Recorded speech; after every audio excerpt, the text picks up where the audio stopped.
Paran has lived his entire life in this damn underground bunker. His every day begins with brutal training. He does hundreds of push-ups with incredible weight on his back, and when he finally collapses from exhaustion, his father shows no mercy. He beats him for being too weak. In fact, his father beats him for any reason, and for no reason at all. And so it goes, day after day. That's why Paran has only one dream: to leave this bunker and see the outside world. The only thing he has is an old family photo, which gives him the confidence that his mother loves him. But his father, who locked him in this bunker, doesn't think so. He constantly repeats that she is dead, but our MC refuses to believe him, because he's such a bastard. He locked Paran here and repeats every day that he will never leave this place, because soon there will be an apocalypse outside where everyone will meet their end. The only thing that brightens Paran's days are books about the outside world, the world he so desperately wants to see with his own eyes, to finally find his mother and new friends. But reality is cruel, and all he sees now is his father's boot, which quickly brings him back to the harsh present. To get out, Paran must get the keys to the bunker, the ones his father always carries with him. And so, during one of the training sessions, he decides to take his shot. Paran's father turns back to leave, saying that's all for today. Our boy finds it an opportunity and grabs a piece of mirror to attack. He rushes forward and claims it's the moment he was waiting for. He'll kill his father and escape the bunker. He jumps, intending to kill, but it appears that he has made a fatal mistake. He failed to realize that his father would never let his guard down. Paran's father creeps toward him and he leaps forward to attack, but his fist hits only air as his dad swerves away. His father kicks him hard. Blood spills from the protagonist's mouth as his vision fades to black. In D1, our boy cries out, waking up in his dark cell. His dad enters, praises his effort, and reminds him of the rule: no weapons, only bare hands. Because he broke the rule, his father says he'll have double training tomorrow. He locks the cell and tells him to sleep. When the power cuts out and everything grows quiet, Paran listens carefully. He realizes two things. When his dad says it's bedtime, it's actually morning above, and the world outside is still normal. The whole apocalypse story is a lie his father uses to keep him trapped. The protagonist swears he'll escape. He looks at a family photo and decides to find his mother, even though his father insists she's dead. Now he's certain that's a lie too. She must be alive. Our boy promises himself he'll see her again. Somewhere else, his father answers a phone call, telling the caller not to contact him unless it's a true emergency. After listening for a moment, he ends the call with a cold wish for survival. Back in the cell, Paran is asleep, tied with rope and yelling to be freed. When his dad ignores him, he struggles against the ropes, whispering to himself as he feels them start to give. Just as he's about to break loose, his father rushes in and orders him to stop. The protagonist tries to mention the double training, but his dad interrupts, saying plans have changed. There will be no more training, only confinement. Our boy asks how he's supposed to prepare for the apocalypse while tied up, but his dad tells him to forget it. Thinking of his mother, Paran knows he'll never find her if he stays trapped. He fights harder, eventually snapping the ropes. His father demands to know what he's doing, but the protagonist keeps tearing at the restraints, even as his father's laughter echoes through the room. Suddenly his dad strikes him, sending him flying. The man warns him not to move, but our boy swings back, refusing to obey or give up, no matter the cost. When he finally breaks free, the protagonist is determined to see his father lose for once. He notices a flicker of something else beneath his dad's anger, maybe sadness. Paran wonders why his father looks at him that way. Then his dad punches him, and his vision goes black. Paran's dad stands by the chalkboard while the protagonist sits nearby, listening as the man insists that rule number 1 for survival is absolutely essential. He continually emphasizes how safe the bunker is, explaining it's been sealed for 126 years, fully stocked with food, and that leaving is basically a death sentence. Convinced the apocalypse could strike at any moment, his father believes the bunker is the only safe place left. When our boy is alone, he quietly mutters never to himself, clearly disturbed by his father's constant warnings. He recalls the unsettling moment when he woke up after being knocked out and realized his dad was gone, something that had never happened before. Just yesterday, his father's behavior grew even stranger, disrupting their usual routine, and now Paran can't shake the feeling that something big is about to happen. He's certain he's right. Suddenly, the metal doors begin to rattle and clang. On edge, the protagonist looks around, whispering in confusion as the echoes fill the bunker, almost as if they're drawing him closer. When he spots a door left wide open, he bolts for it, realizing this is the opportunity he's been waiting for. Sprinting through empty corridors, Paran no longer fears being stopped by his dad. He rushes past rattling gates, unimpeded, and skids to a stop at the ladder. Excitement surges as our boy climbs quickly, his hands clanging against the rungs. Nearly praying for sunlight, he pushes at the hatch, and when it finally opens, a wave of light forces him to squeeze his eyes shut. The protagonist steps outside slowly, feet touching the ground above, and is awestruck to see the sun for the first time. As someone approaches, he whispers in disbelief that he's actually made it out. A man shouts, asking why he's in the road, and Paran, shocked, blurts out that it's a real person. Panic sets in.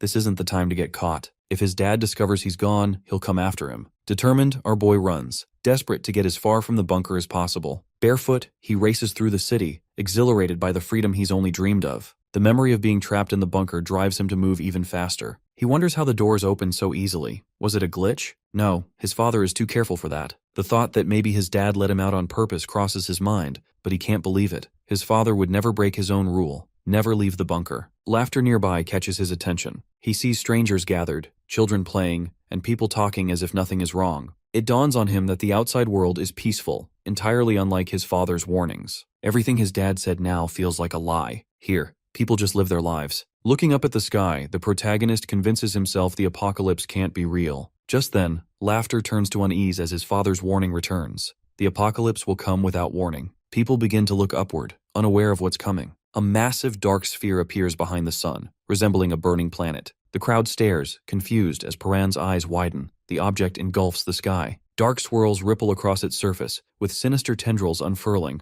almost as if it's alive and growing. The sphere rumbles, panic erupts, and people start pointing as it descends. Some assume it's the moon, others shout questions, but our boy alone sees its true nature. He can see the creatures. Suddenly, golden light bursts forth, revealing a grotesque maw filled with jagged teeth. The protagonist stands frozen as monsters emerge from the darkness, masses of limbs and angry eyes descending toward Earth. The swarm spirals, tearing across the sky. Now the vortex looms over the city, and all he can hear is his father's voice. Never leave the bunker. That rule was meant to keep them safe, unless the monsters find the bunker by accident. As tendrils break through the streets, his dad's warning echoes, and Paran remembers the chalkboard. Rule 1-1 is crossed out. The system flashes. Remote command. All locks open. Monsters roar and flood the streets as people freeze in terror. The swarm blocks out the sun, with creatures piling atop one another. On the ground, chaos erupts as the crowd flees in panic. Suddenly, silence breaks. Tendrils lash out, grabbing a man whose screams echo as he's dragged away, his glasses shattering, and his body torn apart. His head rolls across the pavement as people panic, shoving and screaming.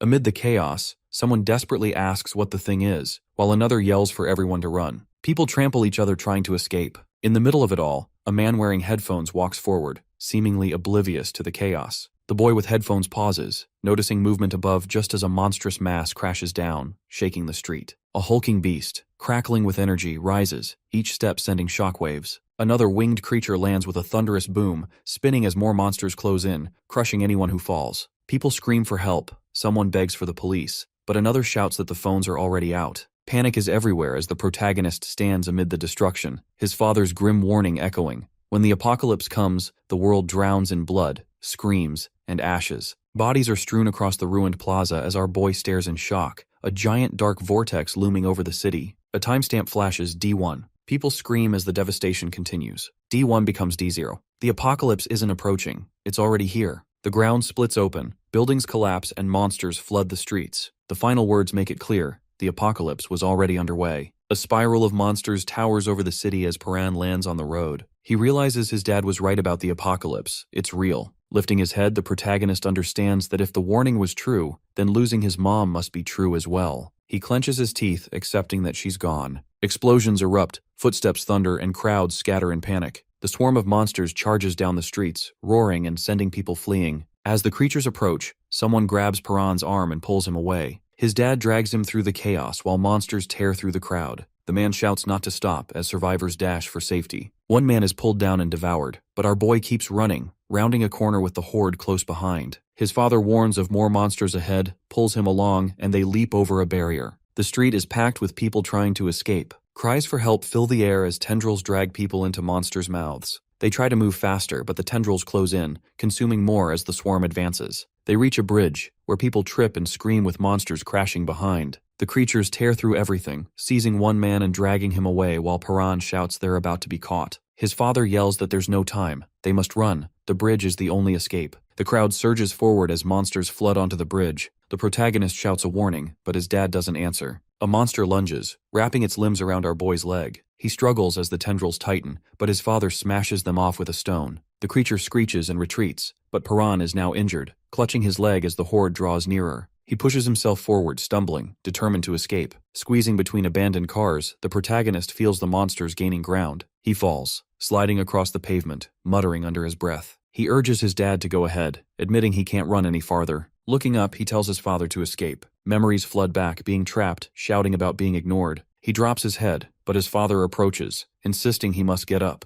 Our boy protests, asking why he should keep running, convinced there's no way out. His dad insists he knows Paran can make it. Shaking his head, the protagonist hesitates, but his father grabs his hand and pulls him to his feet. He tells him to run. Paran protests, wanting to know the plan, but his dad presses something into his hand and urges him to go. There's no time. He has to leave the bridge. The boy nods and limps away, weaving through the cars. Looking back, he sees the bridge shuddering, cables snapping, and the whole structure collapsing into the chasm, swallowed by dust and debris. He stops at the edge, whispering and calling out for his father. The protagonist stands there, staring at the wrecked city, unable to find the words to process what just happened. Looking down at his pendant, a memory surfaces. His dad once told him he could survive, that he knew how. Now, Paran wonders if this was all part of the plan from the beginning. He quietly asks himself why, questioning the timing and realizing he's actually made it this far. Uncertain about what to do next, our boy remembers dreaming of sunlight and freedom while trapped in the bunker. But now, as light flares in his hand, he feels emptier than ever. A memory of his mother's face flashes through his mind as he whispers why again,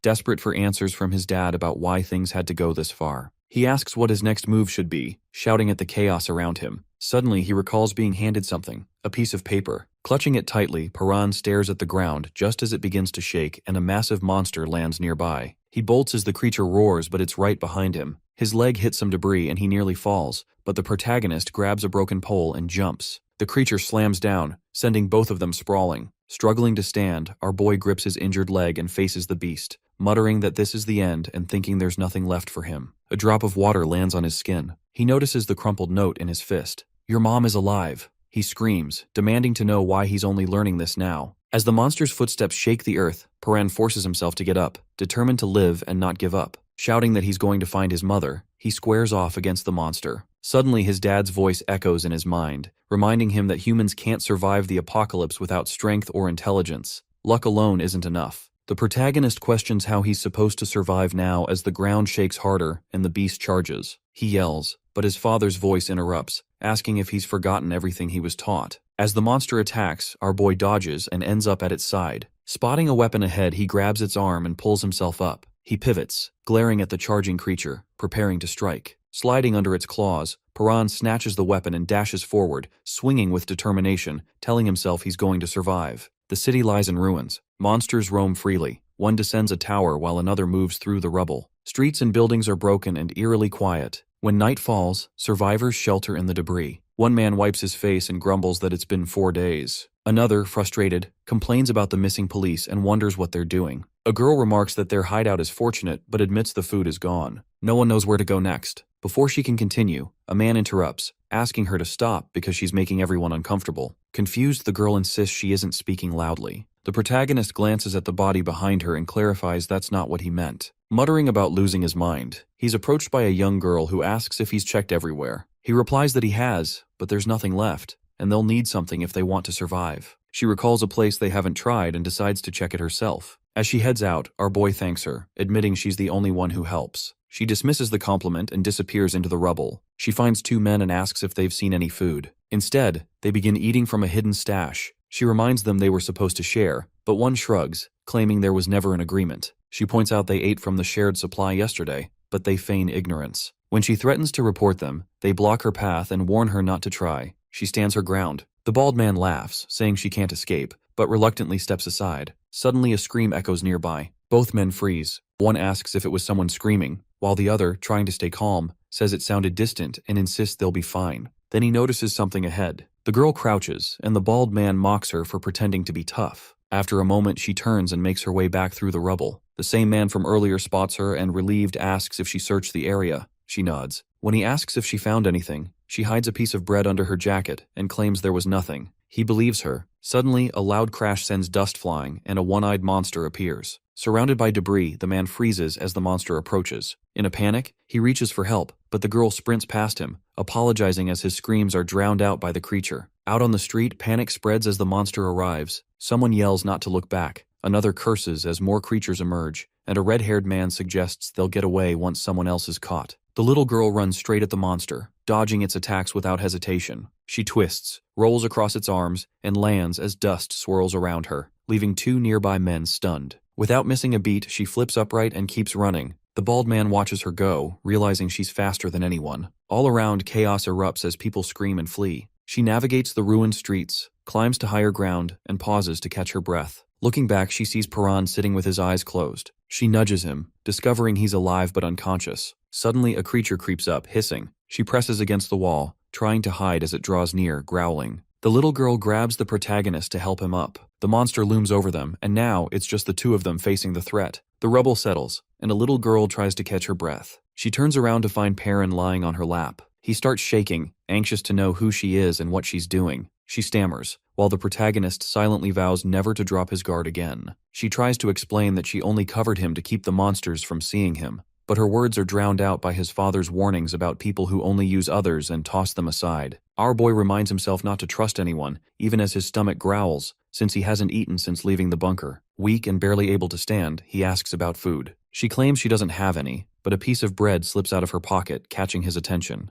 She tries to dismiss it, but Paran calls her a liar and considers taking it. In the end, she tears the bread in half and gives him a piece. He hesitates, unsure why she would share, and she tells him he now owes her 5 times as much food in return. He agrees. After eating, the protagonist gets up to leave, but she chases after him, warning that monsters are still nearby. He stops when he realizes she knows the area well, and she admits she's lived there her whole life. Our boy studies her, weighing whether to trust her, but she insists she knows the place. He asks if she can lead him to the subway station. She sighs, agrees to show him, but regrets giving up her bread. Curious, she asks why he's so determined to reach the subway. Paran explains it's safe, there's food, possible escape routes, and most importantly, it's underground, making it harder for monsters to find people. Soon she stops and tells him they've arrived. He's doubtful, but she assures him it's the entrance. An older man appears, confirming it's the right place and inviting them to follow him. He leads them down hidden stairs into the subway, which is crowded with survivors. The old man recalls the monster's earlier attack, forcing everyone to take refuge, and notes how the protagonist found the place by chance. He explains that people only go above ground for medicine, and these two are the first newcomers in a while. Paran surveys the crowd, worried that more people might mean more trouble, but he senses that everyone here seems trustworthy. He finally relaxes.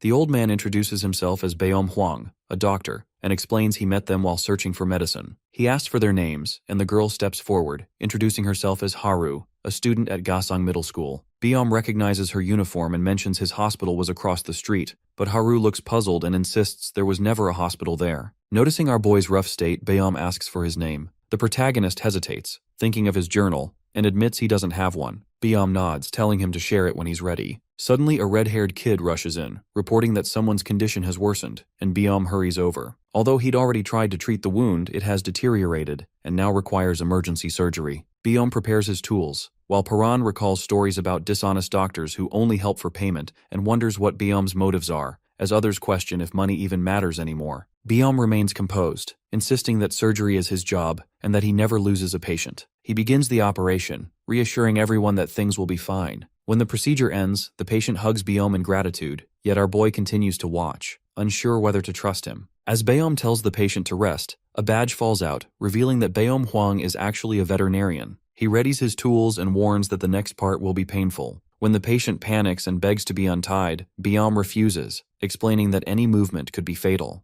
The patient protests about Baeom's veterinary background, but Baeom insists that humans are animals too, so the treatment applies. The patient keeps struggling, and Baeom suggests anesthesia, but the red-haired girl explains it's impossible to find right now. Baeom pulls out a brick, mutters that it will have to suffice, and knocks the patient out while Haru and the protagonist stand in silence. Perrin holds a photo from his dad and a note suggesting his mom might still be alive. Though he feels hopeless about finding her, the picture catches his attention. The flowers in the background are unfamiliar. He has never seen anything like them. After studying them, the protagonist suspects these flowers might only grow in certain places. If that's the case, the photo could be a clue to his mother's location. He decides he needs the help of someone who knows about plants. Meanwhile, a group gathers in a bunker. A subordinate announces everyone has arrived, and the captain declares that something new is about to begin. He warns that any resistance will be crushed if necessary. When a man demands answers, the captain simply glares at him. He claims he can see into people, their secrets and fears, just by looking into their eyes. Noticing fear in the angry man, the captain singles him out.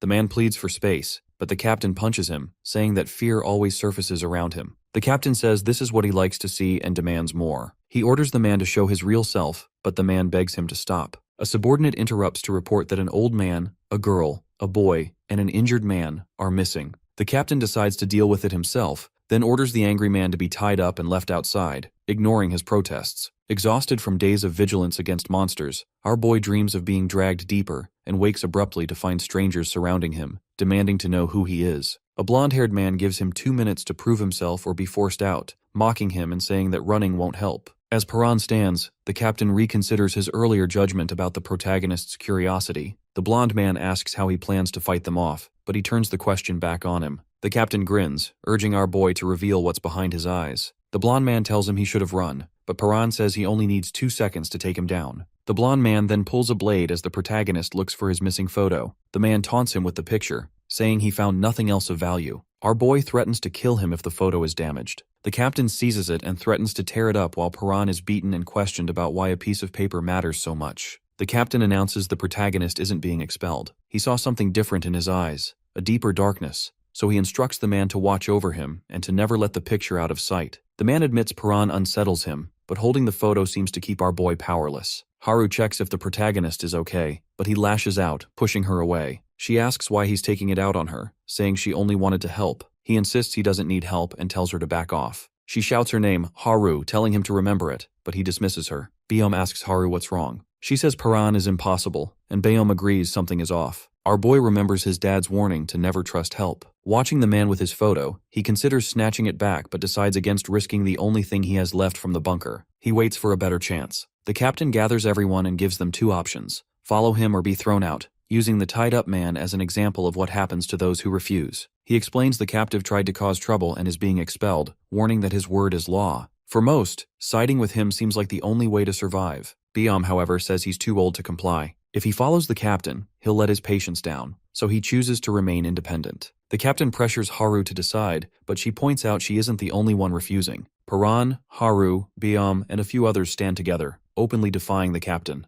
A red-haired girl jolts awake, grumpy and shouting about why no one bothered to wake her up. She curses, insisting she never wanted to be here anyway. As panic sets in, she claims everyone is doomed, targeted, and about to be tortured. Meanwhile, a calmer person shrugs off her worries, unconvinced things will get that bad. The red-haired girl glances over uncertainly, wondering if that could be true. The calm one just grins and jokes that maybe they'll starve or be thrown to monsters instead. Her face goes pale. She thinks he's lost it, but sudden loud noises outside interrupt the tension. A girl rushes out, only to be scolded by a man who apologizes to Beom for not keeping an eye on things. Beom drops to one knee and tells the girl to listen to her dad, but she mutters under her breath before stomping off, yelling that he's not her father. She insists her real dad is still out there searching for her with her mom. The man clarifies that he isn't her father, just someone she met while running away. He explains that after she got separated from her parents, he decided to look after her until they could reunite. When another boy steps in, a man lays down the rules. No one is allowed out of the room by order of the captain,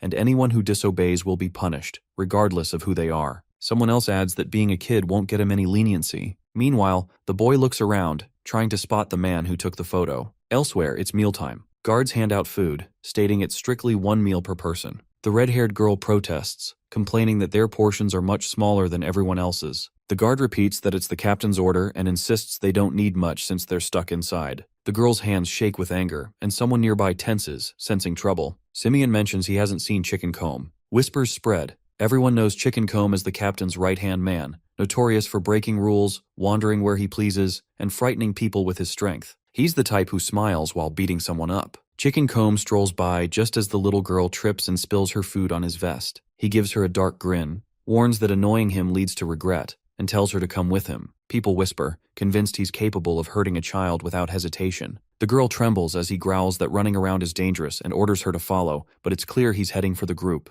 Someone calls out in surprise. Chicken Comb turns to the guard and asks for a favor: give the girl another meal. The guard hesitates, reminding him about the 1 meal rule, but Chicken Comb towers over him and demands the guard's own meal. He hands it to the girl. The guard is confused, suspecting Chicken Comb has something cruel in mind, perhaps planning to force-feed her as punishment. Suddenly, the man looking after the girl bursts in, grabs her hand and demands everyone back off. He insists on knowing what's happening. Chicken Comb seems puzzled, asking what he did wrong, but the man just calls them all thugs and leaves with the girl. Chicken Comb pauses, then grins as they walk away. 2 girls notice there are more guards around now, and the boy mutters under his breath, debating whether to confront the blonde man himself. The blonde girl turns away in silence. Later, the girls sit quietly together. One shifts, noticing the boy alone in the dark. She approaches, but he grabs her wrist, eyes fierce, and accuses her of trying to set him up. She protests, saying she only wanted to talk. He repeats her words, suspicious, and asks if he just hates talking. She wants to know why he cares. He tells her to get to the point. She asks why he always sits alone, wondering if he's just shy. He snaps that all humans are his enemies, so there's no point in getting close to anyone. She insists she meant no harm, but he remains unconvinced. She sighs, telling him to think what he wants,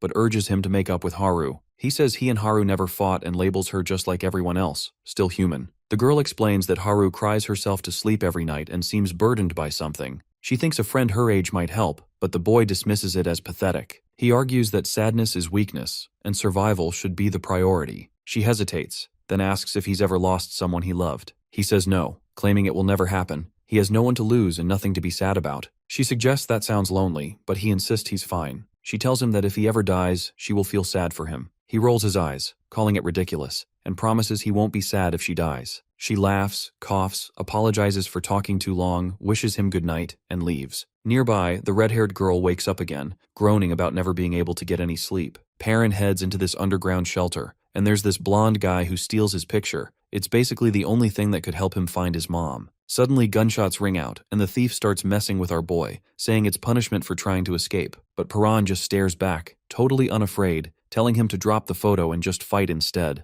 The blonde one starts shaking, realizing the only thing our protagonist cares about is that picture, not even his own safety. He rants about how Perrin probably needs another beating, clutching the photo like it's gold. Our boy thinks about his dad's old line that people are all born bad, but he also remembers little moments of kindness he's seen. Then the girl from earlier rushes in, looking shocked, while Biom checks him over, insisting he has to clean up his wounds. Perrin's not into getting patched up, but he takes some food that she saved for him. Just as he's about to thank her, she starts coughing really hard. Biom says she needs medicine, but they're all out. He warns things will get even worse without it, but she stubbornly refuses to let anyone risk themselves for her, even as the coughs rack her. Our protagonist gets anxious and asks what happens if there's no medicine. Biom doesn't answer right away, but before he can, thugs show up. Meanwhile, the one with the photo is grumbling about the captain wanting him to show it off, wishing he could just kill Perrin and be done with it. Then Biom gets ordered to help some outsiders right away. He refuses, saying he's got someone critical to take care of, and the thug starts questioning whose side he's on.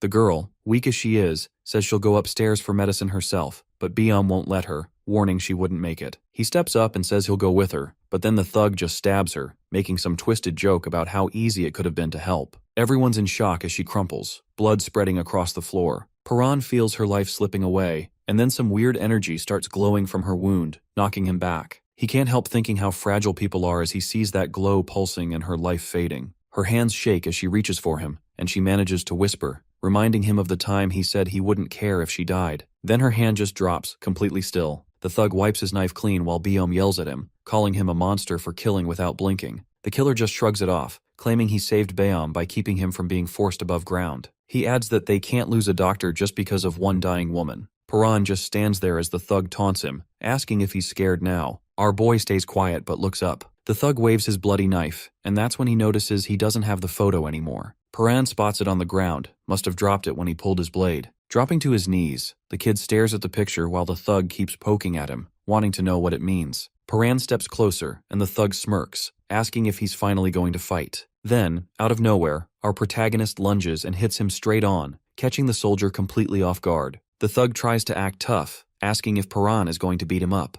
Before he can even react, he's hit with a sudden punch, and the knife flies across the room. Our boy moves quickly, dashing forward and knocking him to the ground. The thug struggles to get up, but Perrin slams him back down. Groaning and unsteady, the man is grabbed by the shirt while the blade spins through the air. With perfect timing, our protagonist catches it, spins, and throws it across the room. The knife sticks into the thug's neck, and everyone freezes. He shakes and hisses in pain while Perrin stands silently, watching. He remembers how easily he ambushed his opponent, realizing the man couldn't even respond. Frustrated, he curses under his breath, wishing he'd just taken the photo from the start. Muttering, he admits things would have turned out differently if he'd acted sooner. His heart races, dark energy swirling around him. Lifting the blade again, he prepares to attack, when a voice interrupts. Someone warns there's no going back after killing. Biom approaches, worry written on his face. Perrin hesitates, repeating the warning to himself. Angry, he questions why anyone would care about the thug. Biom says he's actually worried about him. His fist trembles as the older man asks if killing is really necessary. Silent and conflicted, Perrin looks down and admits there's no need. He thinks of his father, recalling how just crippling someone is enough to inspire fear,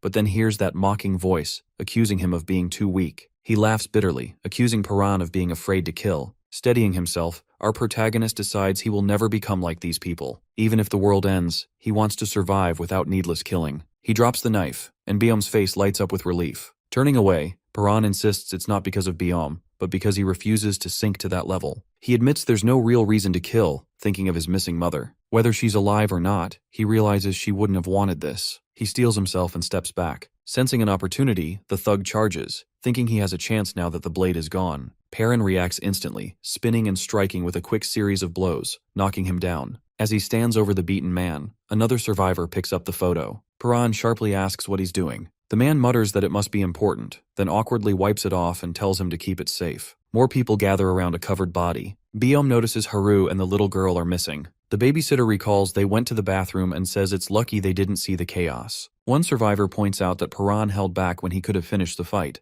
but our boy shrugs and says something of his was taken hostage. The man scoffs, calling it scrap paper, but Perrin's glare hardens as he insists it matters. The room falls silent as he raises a question. Holding up the photo, he explains he wants to know where the flower in the picture grows. People look at it but admit they've never seen it before. The red-haired girl asks if he knows where the photo was taken, and he says that's why he's asking. The babysitter comments it'd be easier if the internet still worked, but now all they have is that single clue. Biom asks why it matters, and Perrin bluntly says he plans to go there. Whispers ripple with worry, and Biom warns it's impossible to survive above ground with monsters around, but our protagonist is determined. He'll survive and find his mom. In the shadows, the captain mutters that since orders were ignored, things will only get worse. Suddenly, a beast crashes down, sending rubble flying. The scene shifts to an empty subway entrance marked with Zone B and exit signs, standing abandoned. Someone finally cheers because there's enough heat to cook real food. One guy tells another to fan the fire, but he just shrugs, saying he's busy. Footsteps echo as the little girl bursts in, annoyed, demanding to know why no one flushes.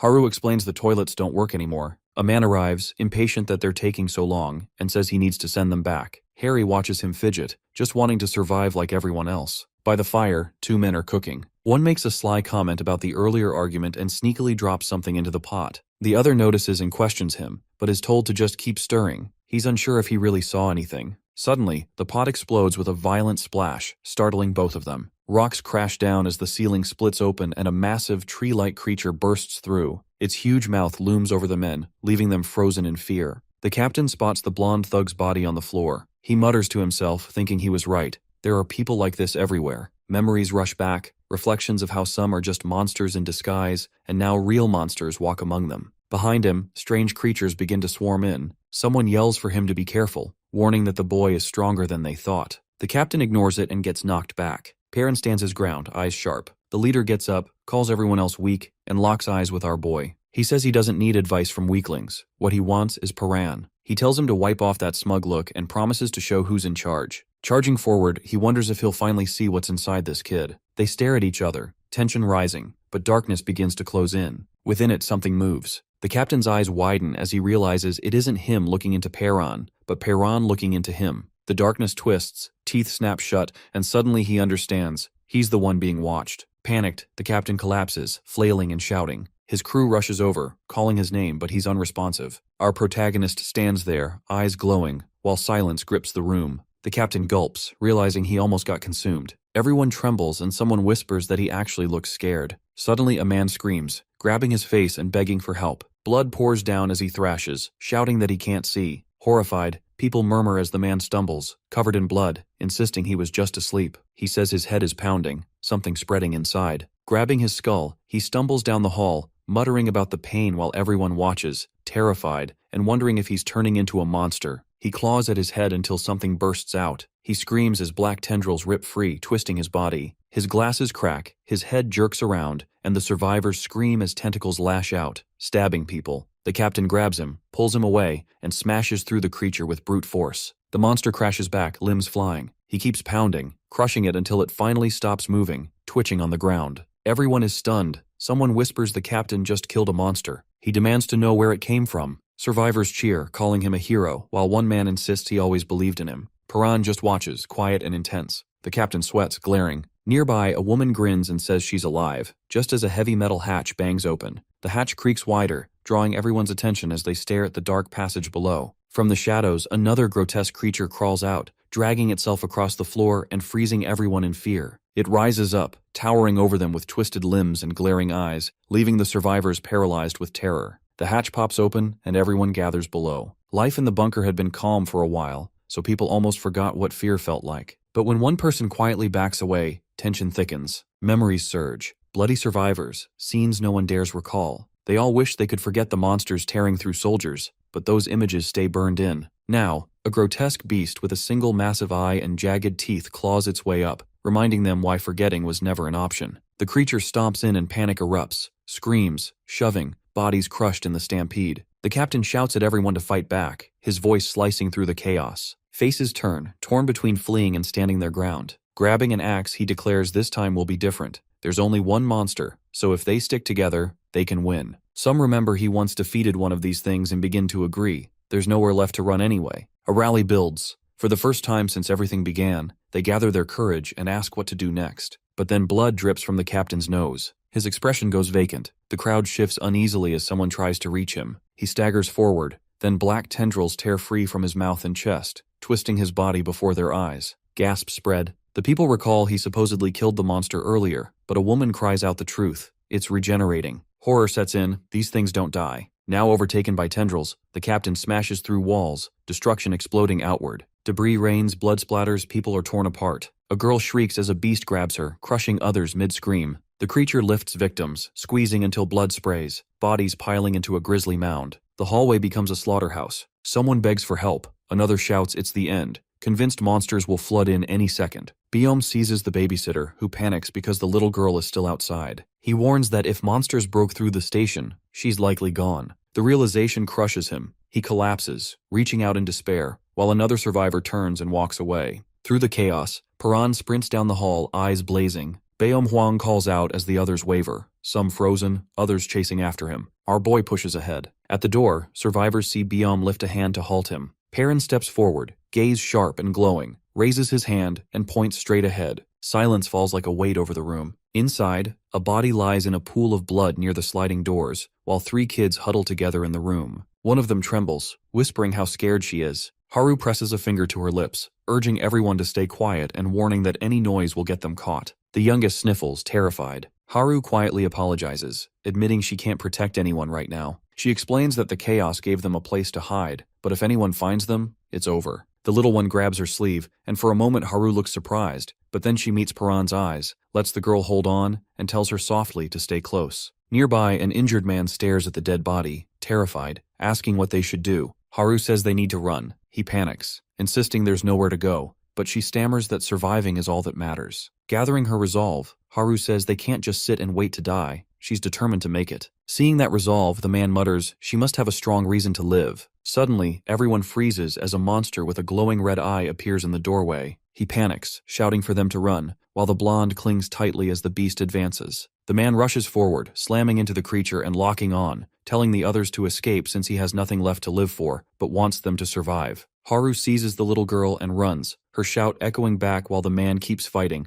urging them not to forget his sacrifice. Out of nowhere, flames erupt as more survivors rush in, stabbing and smashing another monster. The blonde stops in shock as a woman drives her knife again and again into the creature, but it starts knitting itself back together. Someone screams it's regenerating. The woman curses and retreats, convinced they can't win, while Paran steps forward, silent. Others panic, demanding to know what he's doing, warning that fighting only gets people killed. Despite them, our boy charges in. The woman realizes he actually intends to fight, thinking he must have a death wish since even the captain couldn't beat one. The monster screeches and lunges, but Paran ducks low, seizes it, and yanks hard. Bones crack. He flips forward, leaps high, and lands crouched. Everyone stares in disbelief as he tears through the monster's tendrils with his bare hands. The beast thrashes, but our protagonist stays calm, ripping it apart piece by piece. Biom and the woman watch, stunned. She mutters it doesn't matter, since even the captain killed one before, but more horrors crawl from the shadows, roaring. Still, Paran stands firm, unfazed, locking eyes with them. As they charge, he bolts forward and smashes a giant one in the mouth with devastating force. Another lunges, but he springs up, slams down, grabs it, and rips it apart. Tendrils snap and scatter under his blows. Biome and the woman are sure he's finished, but Paran emerges untouched, surrounded by writhing limbs. Biome mutters in awe that the boy is still alive, and the woman can't even speak. Despite the monsters regenerating again and again,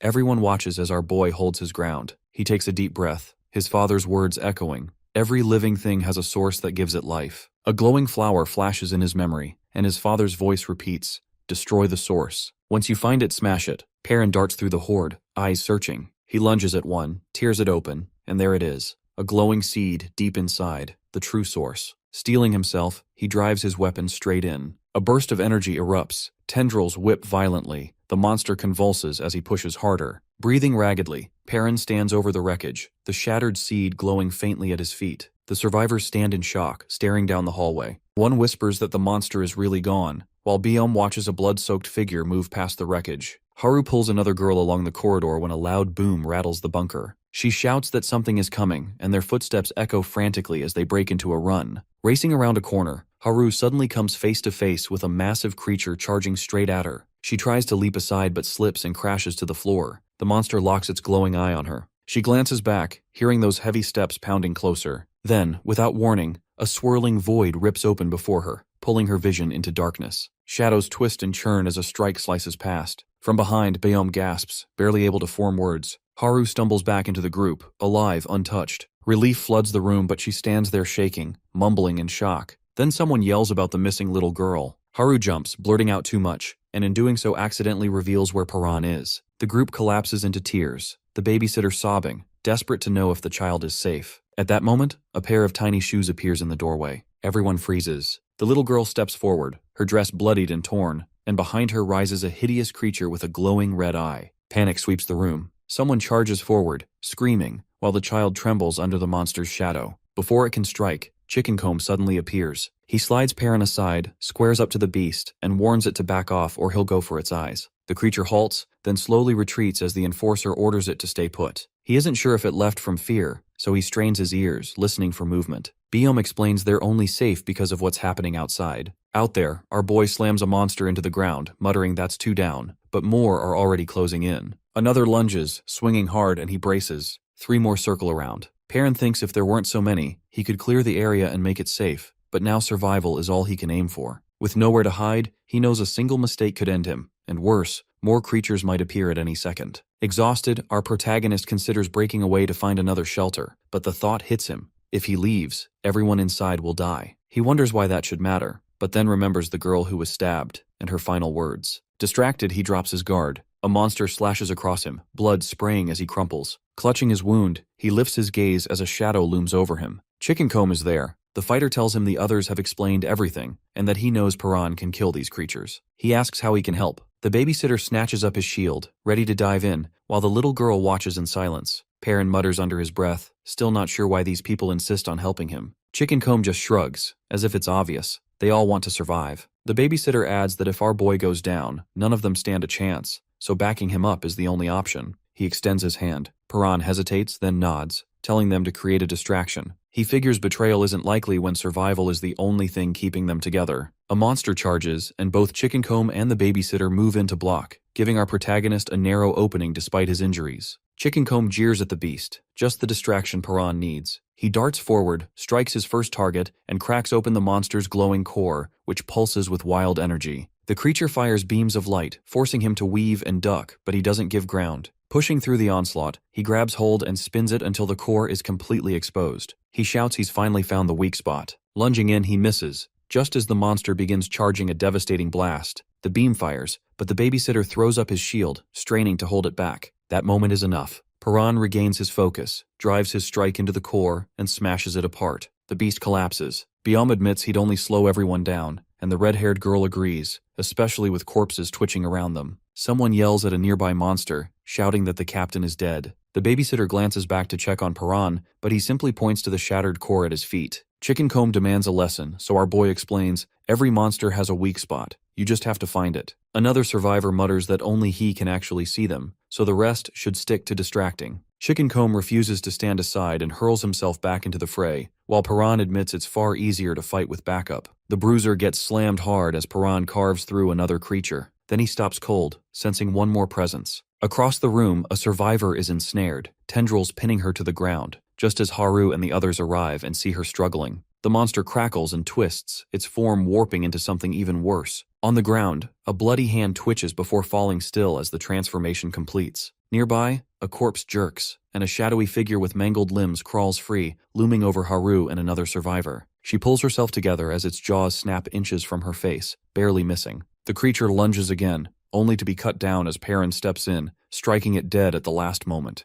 Haru stares in awe as our boy lands heavily, bleeding and exhausted, but still gripping the monster's glowing core, eyes fixed on its light. Biom rushes to him, insisting he needs treatment right away, and others scramble to help. Later, Perrin wakes bandaged, Haru sitting close by, Biom exhaling in relief. Without hesitation, our protagonist tears off the wrappings. His wounds are gone, fully healed. Biom grabs his arm, stunned. Perrin asks if the other fighter made it, and a familiar voice answers, alive. Chickencomb grins, bragging about his toughness. He shrugs, saying he helped because he wanted to, even if someone mutters he looks like one of the bad guys. The enforcer only laughs, insisting he doesn't take orders from anyone. Haru yawns as another voice comments how shady he looks, but Chickencomb just smirks, saying appearances don't matter, it's his style. Perrin turns to Haru, asking why she's still around when she isn't even hurt. She snaps back, demanding what he'll do about it, then admits she was worried. Biom interrupts, reminding Perrin that Haru stayed to help with his wounds. She yells she only did it because Biom needed her. Then Chickencomb cuts in, saying he remembers her from before, and surprisingly praises her speed during the fight. He describes how she dodged monsters like it was nothing, moving like the wind. Haru stiffens, clearly unsettled, and turns away as he steps closer. Perrin quietly watches her walk off, remembering the stabbed woman's words, that he should at least try to make peace. Our boy calls out her name. He asks if that's really it, and without turning, she softly confirms. Later, during a meeting, a man with glasses addresses the group. Only 12 survivors remain out of 43. He corrects himself, saying that's about 78% lost. He explains that many bodies were found gray and shriveled, like mummies. A woman says the monsters drained them, then wonders aloud if there's some kind of government experiment. She mentions rumors, while others insist they fell from the sky. Someone throws out aliens, but another silences him, reminding them bigger issues remain. All eyes shift to Perrin. They demand to know how he fights like that, how he knew how to kill the monsters. With Haru watching, our boy answers simply, he's been training and preparing for the apocalypse since the day he was born. Perrin holds up the photo, saying it's the only thing he took from the bunker, but the woman stays skeptical. She thinks he could be lying and demands more proof, doubting his story about living underground and knowing the apocalypse was coming. To her, one photo isn't enough. Still, she admits he's a skilled fighter, and the others start leaning toward believing in his strength. Suddenly, a survivor lunges at him, but our boy dodges effortlessly. The attacker panics, apologizes, and quickly claims he now believes the bunker story. Biom steps in, saying he's convinced too, especially after treating all of Perrin's scars. Thinking back on everything the kid has endured, Biom points out that no one their age could have survived so much. That makes Haru curious, so she asks about the scars. Perrin explains he earned them every time he tried to escape the bunker, calling them proof he never gave up. He says he doesn't see them as painful memories. Another man asks why he didn't warn people about the apocalypse. Our protagonist recalls something his dad once said, admitting he believed his father never planned to warn anyone. He confesses he doesn't exactly trust people, but adds the group has helped him, and now he's starting to question whether all humans are as bad as his father claimed. A survivor tells him he's important because he's the only one who knows how to kill the monsters. Chickencomb suggests that finding his mom might help them understand the creatures. Another warns they've only survived thanks to luck and the blocked entrance hiding them, saying the collapsed path is their only shield. If monsters break through, they're finished. The only way out is squeezing through a single gap in the debris. Despite the warnings, they head to storage but find it buried under rubble. Panic spreads, since that was their food supply. A cold voice cuts in, saying it's no longer food storage. Biom says they need a team to search for food and asks for volunteers. Chickencomb immediately raises his hand, saying he needs fresh air, but someone points out he's still injured. He insists he can go, but Biom refuses, saying he has to recover. Others add that going above is suicide. Even a cloaked figure agrees. Biom looks troubled. There's only enough food for a week. Perrin steps forward, calm and firm, saying he'll go. Biom is grateful, but our boy says he wanted to anyway. He hopes to find other survivors, someone who recognizes the photo, or maybe even a safer base. 2 more survivors volunteer, including a girl about his age. She admits Perrin risked his life for everyone, while she would have just run away. When someone calls for Haru, she doesn't respond, clearly rattled. Perrin notices her hesitation and asks what's wrong. The room grows awkward, people instead wondering aloud if he really plans to go outside without a shirt. A woman hands him one she sewed while he slept. He asks about it, and she explains she used to be a designer with lines of people waiting for her clothes, back when society still existed. Paran remembers reading about people wearing different styles and how he used to ask his father why he always gave him the same outfit. He always wanted something new. His father would laugh and say he wore the same thing too. Our protagonist admits his dream was to try new clothes above ground. He thanks her sincerely. Just then, Haru finally speaks, saying she wants to ask him something as he slides on his pants. He looks up and asks what it is. Haru stands frozen in front of Paran while the other survivors whisper among themselves, hardly believing what they're seeing. Flustered, she suddenly yells at him, calls him a pervert, and swings. Our boy dodges, baffled, and tries to ask why she's attacking, but Haru slips mid-swing and crashes to the ground. She refuses to get up, just lying there. Paran, still clueless, approaches until someone in the group mutters something about a scar, making her lower her head. He tells her to stand, but Haru snaps back, demanding he put on clothes first. He sighs, agrees, gets dressed, and then wonders aloud how the monsters even appeared. The survivors speculate that the fire may have drawn them in, noticing traces of cooking. The red-haired girl excitedly snatches a lighter, but Paran quickly warns that fire attracts monsters. She freezes, panic spreading as the group realizes what that means. Haru stares at the lighter until the girl nervously hands it over and she grips it tight, backing away. A boy suddenly recognizes Haru, calling her the track star from Gasong Middle School, saying he spotted her scar right away. He claims it looks cool, though Haru privately feels otherwise. To her, the scar is nothing but proof of fear and cowardice, never something to admire. Her mind drifts back to classmates laughing, to how she always felt weak. Flashback. Her first day at middle school, nervous, clutching her bag, while her parents wish her luck and urge her to study hard. Her brother cheers, her new classmates whisper curiously, and her parents watch with worry. Her father quietly wonders if she'll be okay, remembering how cheerful she used to be. Her mother mentions how anxious she's been since the incident, how much she struggles every day. Memory sharpens. Young Haru, cornered by a shadowy man who grabs her and raises a knife as her parents scream. She bites him, breaks free, but collapses. Trembling, she stares up as blood sprays when the blade slashes her. Her father rushes in, her mother cries out, her vision fades. She wakes in a hospital bed screaming, her parents clutching her, assuring her she's safe and that the man was arrested. But even as they hug her, she keeps shaking, staring at her bandaged scar, still terrified. At school, Haru sits quietly while classmates chat about scary experiences. She gazes out the window and sees shadows, hallucinations of the man. A girl asks what frightens her most. Another repeats the question. Haru hesitates, unable to answer. Later, she admits she fears dying. The room falls silent until the girl clarifies she meant horror movies. Track practice. The coach calls her up. Since the scar, she never stops feeling hunted, always sensing someone right behind her. At the signal, she runs, each step haunted by memory, fear driving her legs. She stumbles but pushes on. She sees herself as a coward, but then the coach calls out. She's broken another record. Teammates cheer. The coach praises her, saying she could be a star, amazed she's been breaking records after only 2 years. Reporters gather to meet the girl with the scar. Nervous, Haru greets them. They ask for a photo, encourage her. One even calls himself a fan and puts a hand on her shoulder. She flinches. He pulls back, scoffing, calling her weird, insisting he meant no harm. The coach tries to defend her, but the man mutters, she's just jumpy, a nervous wreck. Haru says nothing. Dinner that night. Her father scrolls on his phone, earning a scolding from her mother. He laughs, apologizes, and asks about the reporter. Her brother marvels at her speed. Her father says he can't wait to see her on TV. He admits her running talent blossomed after the incident.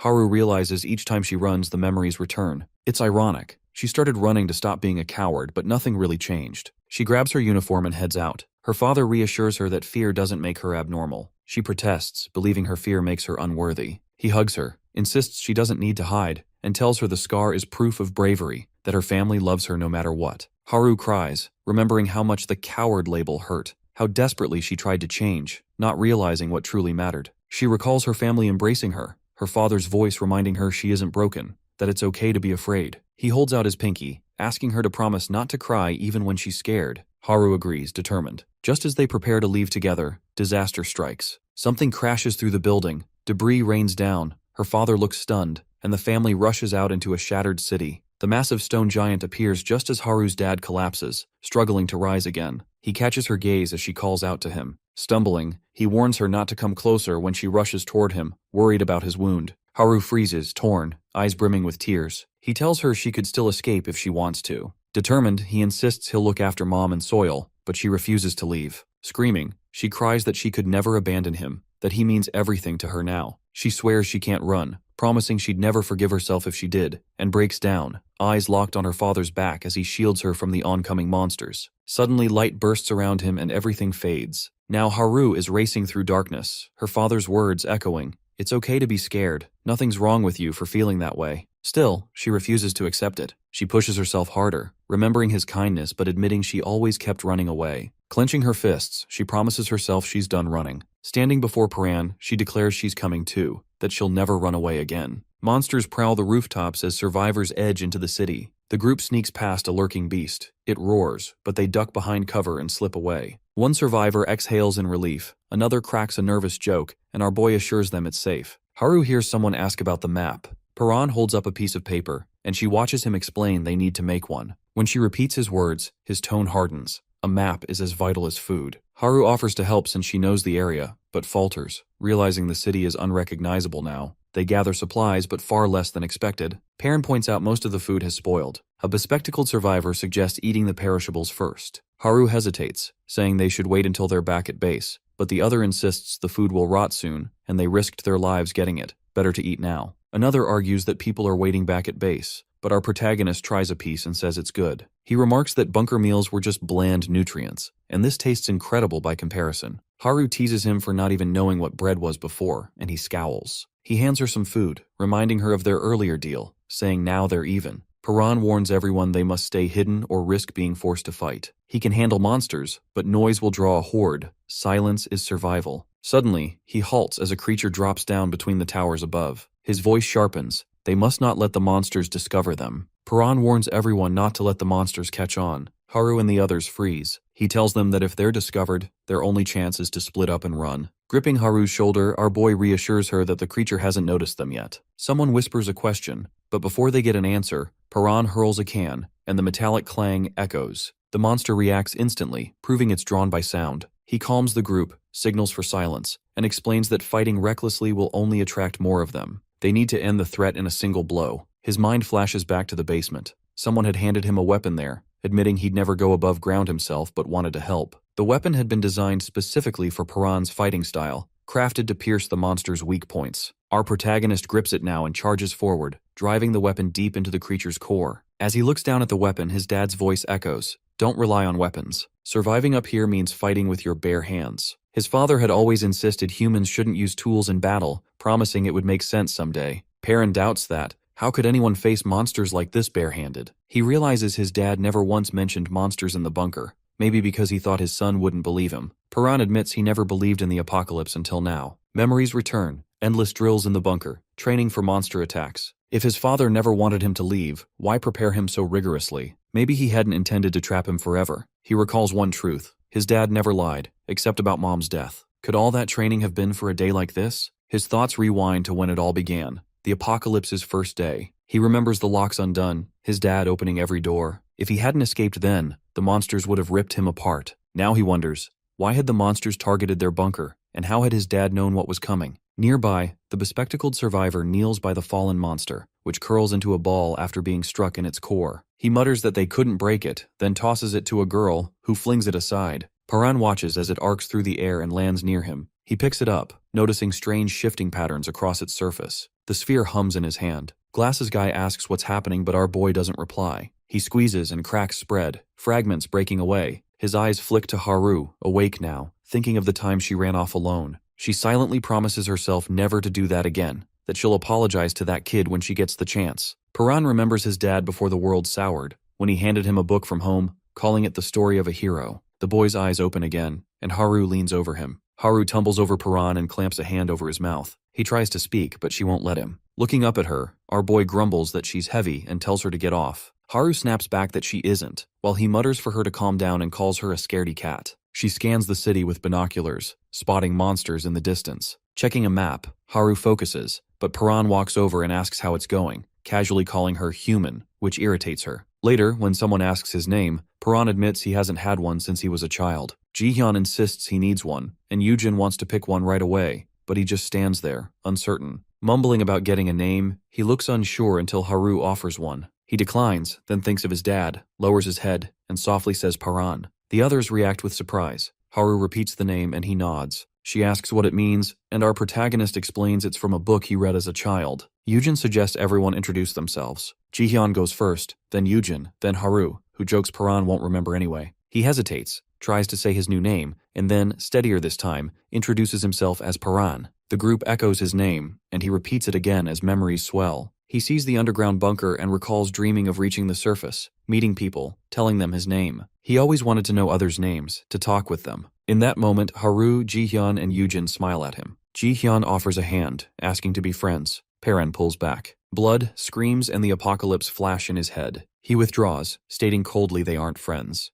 Yujin and Haru are shocked. He thinks if the world hadn't ended, maybe he could have been their friend. But now his only goal is finding his mother. He turns to leave, when a scream cuts through the air. Paran and Jihyun spot a man below, trapped by a monster. Our boy prepares to move, but Yujin insists they help. Haru and Jihyun share a glance while Paran refuses, warning that any noise will draw more. Yujin argues they can save him and still escape. Paran reminds her of their agreement. She promised to follow his orders above ground. He repeats his warning, but when the man screams again, Yujin ignores him, grabs a weapon, and drives it into the beast. She stabs it again, shoving it off. The man thanks her, and Yujin tells him to stick with the group if he wants to live. Still trembling, he warns them as another monster appears. Paran leaps in and cuts it down quickly. He turns to Yujin, eyes hard, asking if she understands the risk. Her recklessness could have endangered them all. Haru and Jihyun stand by, tense, knowing things are only going to get harder from here. The injured man asks if he can walk, then admits his leg is too damaged. He'll need help. Paran had expected problems like this. Then the sharp crackle of monsters nearby stiffens everyone. More are closing in. Our boy refuses to offer any more aid. Jihyun reminds them that saving the man earlier was already too much of a risk. Paran turns to Yujin, telling her she can help if she wants, but it'll mean leaving the group behind. If she goes, she's out. Jihyun backs him up, repeating the rule. Everyone must follow every order, no exceptions.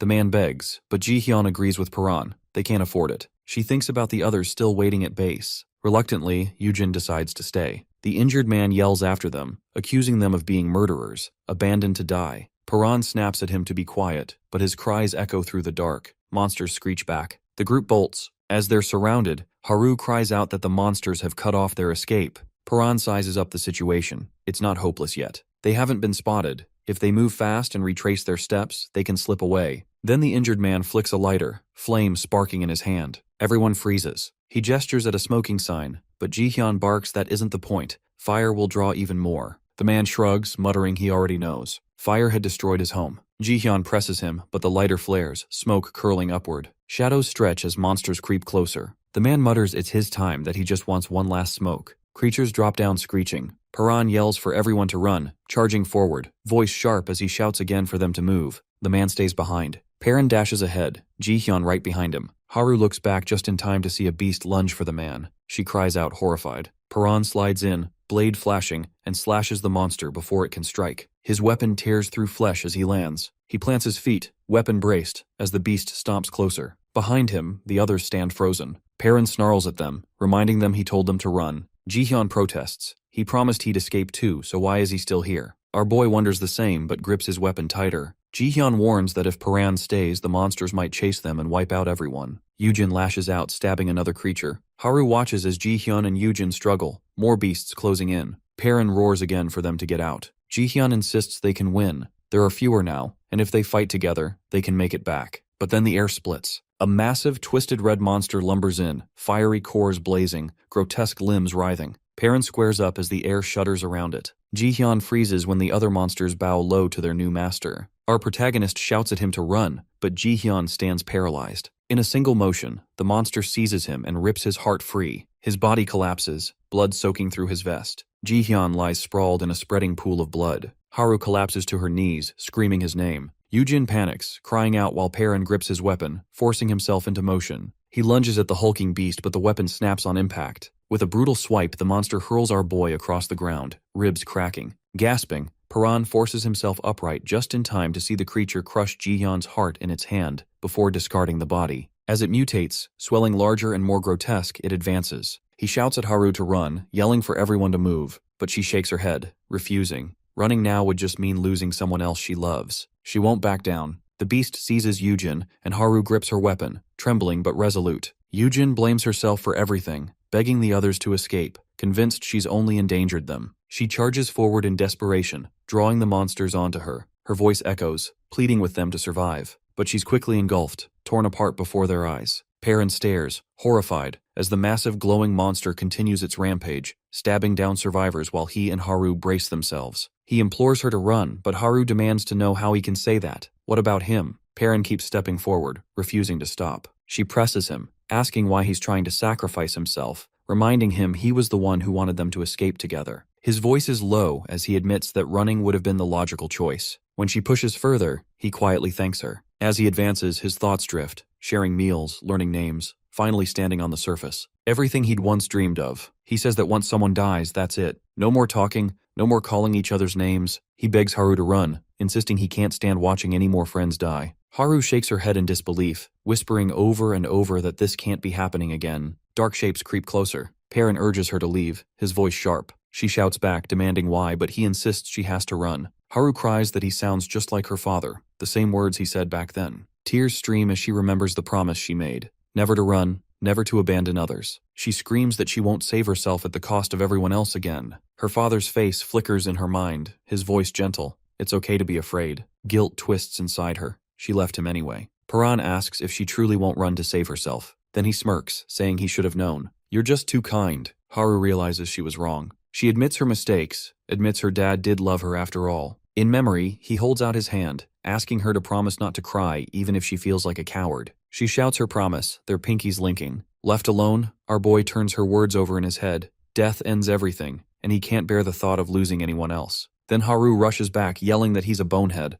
No one said she was going to die. She declares she's going to survive, and if they live, nothing ends. Perrin stares at her, listening as she finds petrol but stops to speak. She says that if they make it through, they'll be able to talk, call each other's names, and stay together. He listens in silence. She tells him they can still be friends. With that, she flicks a lighter, flames sparking to life. Perrin shouts her name, demanding to know what she's doing, but Haru steadies the flame, telling him not to lose hope and reminding him they have to survive. She drops the lighter. Petrol ignites in a sudden blaze. She reflects on how she always used to run only to save herself. Now she's running to protect the people she loves. She promises to protect them all and calls back to Perrin that she'll see him at base. Monsters swarm, but Haru tears through the streets, sprinting faster, dodging strikes and vaulting debris as claws slash inches behind her. A hulking mutant lunges, but still she runs. Meanwhile, our protagonist steadies himself, eyes locked forward. Surrounded, he faces the monsters head-on, calling them out and demanding their next move. Perrin freezes as the monsters close in, and one stomps toward him, growling and demanding to know where he thinks he's going. Our protagonist calmly tells it that he's the one it should be worried about. He locks his gaze on the monster's weak points, sensing the life force within. Reaching for his weapon, the boy is caught off guard as the creature moves faster, knocking the blade away and sending him sliding backward. He realizes he can't reach the weak spot without it. At that moment, his father's voice echoes in his mind, reminding him that weapons aren't always an option. Perrin recalls a memory of his father saying that one day he'd understand. When he used to ask what that meant, the older man would simply say that weapons weren't meant for people like them. He remembers watching his dad fight, never once relying on steel. Now our boy shifts into his father's fighting stance. The voice explains that the stance is only the beginning.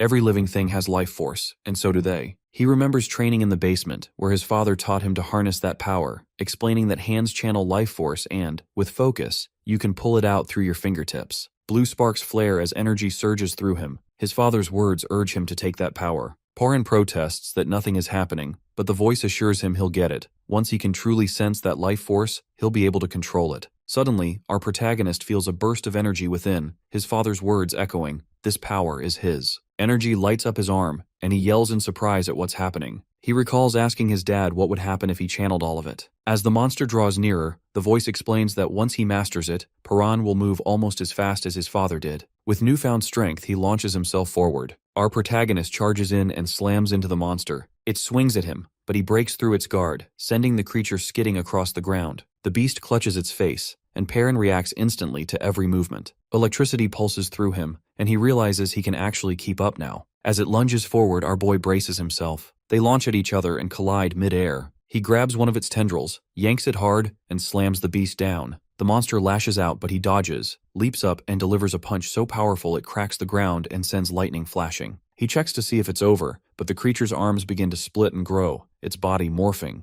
Perrin realizes it's protecting its weak spot, locking it away, and knows he needs to push harder. Sparks fly from his fist as he digs deep, memories of his lost friends fueling his determination. Lightning surges through every vein as he lights up, lifting his head and daring the creature to attack. The monster screeches and charges, slamming its arms and tendrils at him. He advances, undaunted, even as it towers over him, preparing to strike. The thought hits. If he'd been this strong before, perhaps none of his friends would have died. Gathering all his strength, he unleashes a devastating punch, an explosion of light and force, then collapses, exhausted. Somehow, he manages to stand just as the monster comes back for more. Suddenly, he spots a glowing core fragment still inside the beast as it snatches up one of the wounded survivors. He shouts for it to stop, struggling to tear away the tendril as it leers down at the helpless people. The creature grabs him by the throat, and as his gaze falls on a friend's lifeless body nearby, his mind goes numb. In that moment, only one thing is clear. He wants to end this monster. Perrin's eyes glow red as he seizes its limb, preparing for what comes next. Perrin grabs the monster's limb, yanking hard and locking it in place. The creature snarls and thrashes, jaws splitting wide to reveal far too many teeth, but his grip only tightens. Its entire body whips back and forth until there's a sharp, bone-cracking sound as our protagonist gives a fierce twist. The beast stumbles and he keeps pulling until the limb breaks apart in his hands. He steadies himself, red energy swirling around him, eyes glowing as his aura erupts outward, swallowing the monster's scream. Without hesitation, Perrin charges into the chaos, his form blurring as he rushes the creature. It shrieks, teeth rattling. Meanwhile, survivors creep through the area with a map, checking their surroundings. One thinks they're close.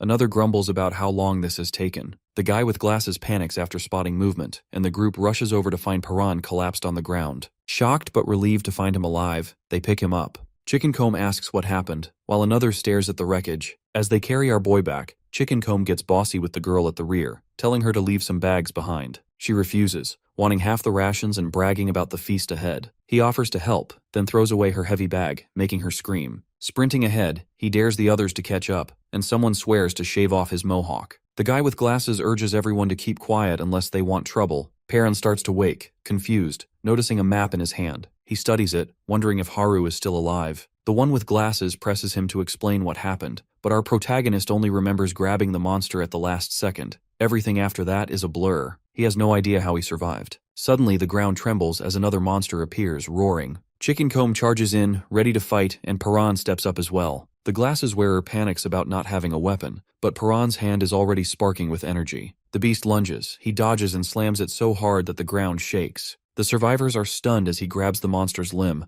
lightning crackling through him, and shatters the glowing core to pieces. When the dust settles, Chickencomb grabs him, peppering him with questions. At the shelter, a few older men work with radios, frustrated by the lack of response. Bayom tells them to wait, hoping something might come from the government. They're worried because the supply team hasn't returned yet. Haru sits in silence, sleepless, waiting for Perrin. When Bayom spots movement outside, everyone starts whispering as the supply group finally returns. Haru's eyes widen when she sees him being carried in. A survivor reassures her as Perrin stumbles to his feet, and she rushes forward, hugging him in relief. She admits she ran away, but he still survived, and she breaks down in tears as the others watch. The supply run brought back 7 days' worth of food and some medicine, but the cost was high. They lost 2 people. When Perrin wakes, Haru greets him. He says he dreamed that someone hugged him, but she brushes it off as just a dream. He notices her wounded legs, but she jokes that he looks even worse. He replies that he heals quickly, and she calls him a monster before quickly apologizing. Haru says they're opposites. She's always run while he's always fought. She admits she's always hidden her cowardice, but now she accepts it. She's a coward, but she's choosing to fight and wants to change. A little girl appears. Haru is shocked and apologizes for leaving her before, wishing she'd spoken up sooner. The girl holds out a hairpin, and when Haru asks about it, surprised it's hers, the child insists it's a gift, saying her bangs are in her eyes. Haru hesitates, but the girl reassures her she has another pin.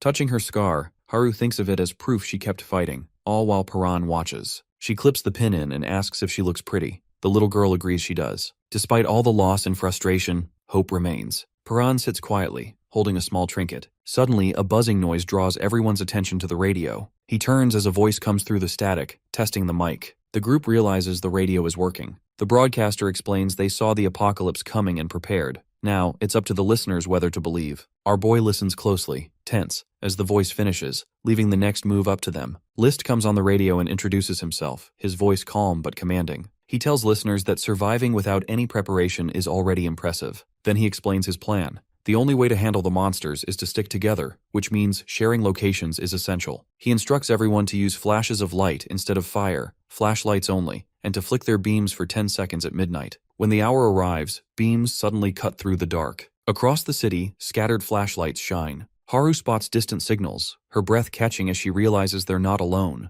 The group begins speculating whether List truly anticipated the apocalypse, pointing out that it would take serious military-grade gear to broadcast like this. Our boy can't help but reflect. Only his dad ever foresaw such a disaster. A thought nags at him. Could List also know something about his mom? He recalls the man's words about his spot being marked by the brightest light and quietly wishes everyone good luck. As Paran prepares to head out, Chickencomb hurries over, asking to tag along. The protagonist tries to brush him off, warning about the dangers, but the other refuses, insisting he's not as weak as he seems. He argues that everyone who died before chose to be there, and tells Paran to stop carrying all the guilt. Everyone knew the risks. He finishes by saying they're teammates now and demands to be called Big Bro. Paran relents, not stopping him. When he jokingly calls him Chickencomb, the self-styled tough guy complains. It's a mohawk, not a chicken comb, and wants the nickname dropped. Their bickering continues until Haru steps in, announcing she's coming too. Paran allows it without much fuss. Elsewhere, someone on watch duty notices he left without a weapon. The guy with glasses reflects on just how tough Paran is. He's beaten grown men and felled monsters thought unbeatable. Watching his near-superhuman movements, the observer wonders who this young man truly is. Later, Chickencomb asks if doing what Paran does will make him stronger. Our protagonist takes a moment before explaining the first step,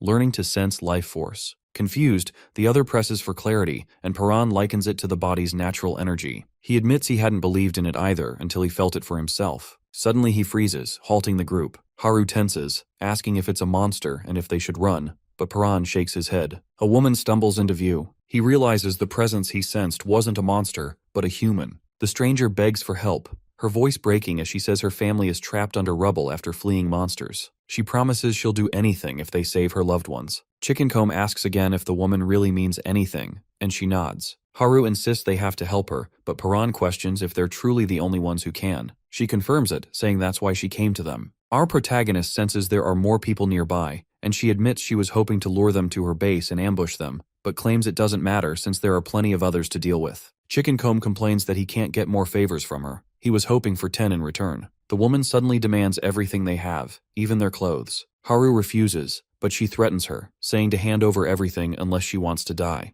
Thugs step forward demanding their stuff. Chickencomb starts to undress, dropping his jacket as he hands it over. One of the goons bends down to grab it, mocking him for being so scared. Suddenly, the loudmouth knocks him out, puts his vest back on, and asks our boy how he looks. Paran prepares for a fight. The woman orders her crew to kill them quickly. One thug charges with a knife, but Paran catches the blade mid-swing and twists it back into him, dropping the attacker instantly. Chickencomb shouts, daring the rest to take him on. Their leader tells her people to target Haru, calling her the scaredy cat. The thugs rush her, but she dodges and escapes. The team manages to get away as a man watches from a window above. They enter a nearby house. Paran suggests they stay put, but Haru points out that no one's there. He warns that the mess inside looks intentional, like a trap. Suddenly, the floor gives way beneath them, and Haru and Chickencomb crash into a heap of trash. A figure appears, remarking that he was wondering who the uninvited guests were. He recognizes them as the group from earlier and calls them idiots. Paran stares ahead as a knife flashes dangerously close to Haru's neck. Their captor holds it firmly in place, making it clear he'll go through with his threat if anyone tries anything. Our boy snaps, demanding answers. The man, keeping Haru in a tight grip, asks why they're there. Paran blurts out that they came because of the radio broadcast. His expression shifts. He realizes what Paran means and insists he heard the broadcast too. Our protagonist then asks why he isn't heading to the location marked by the brightest light. The captor laughs, mocking the idea of anyone predicting the apocalypse. He brings the blade even closer to Haru, warning that one lie will cost her life. Suddenly he lunges, but Paran dodges and a brawl erupts. Paran ducks and counters, slamming him to the ground. They exchange blows, with the captor swinging wild.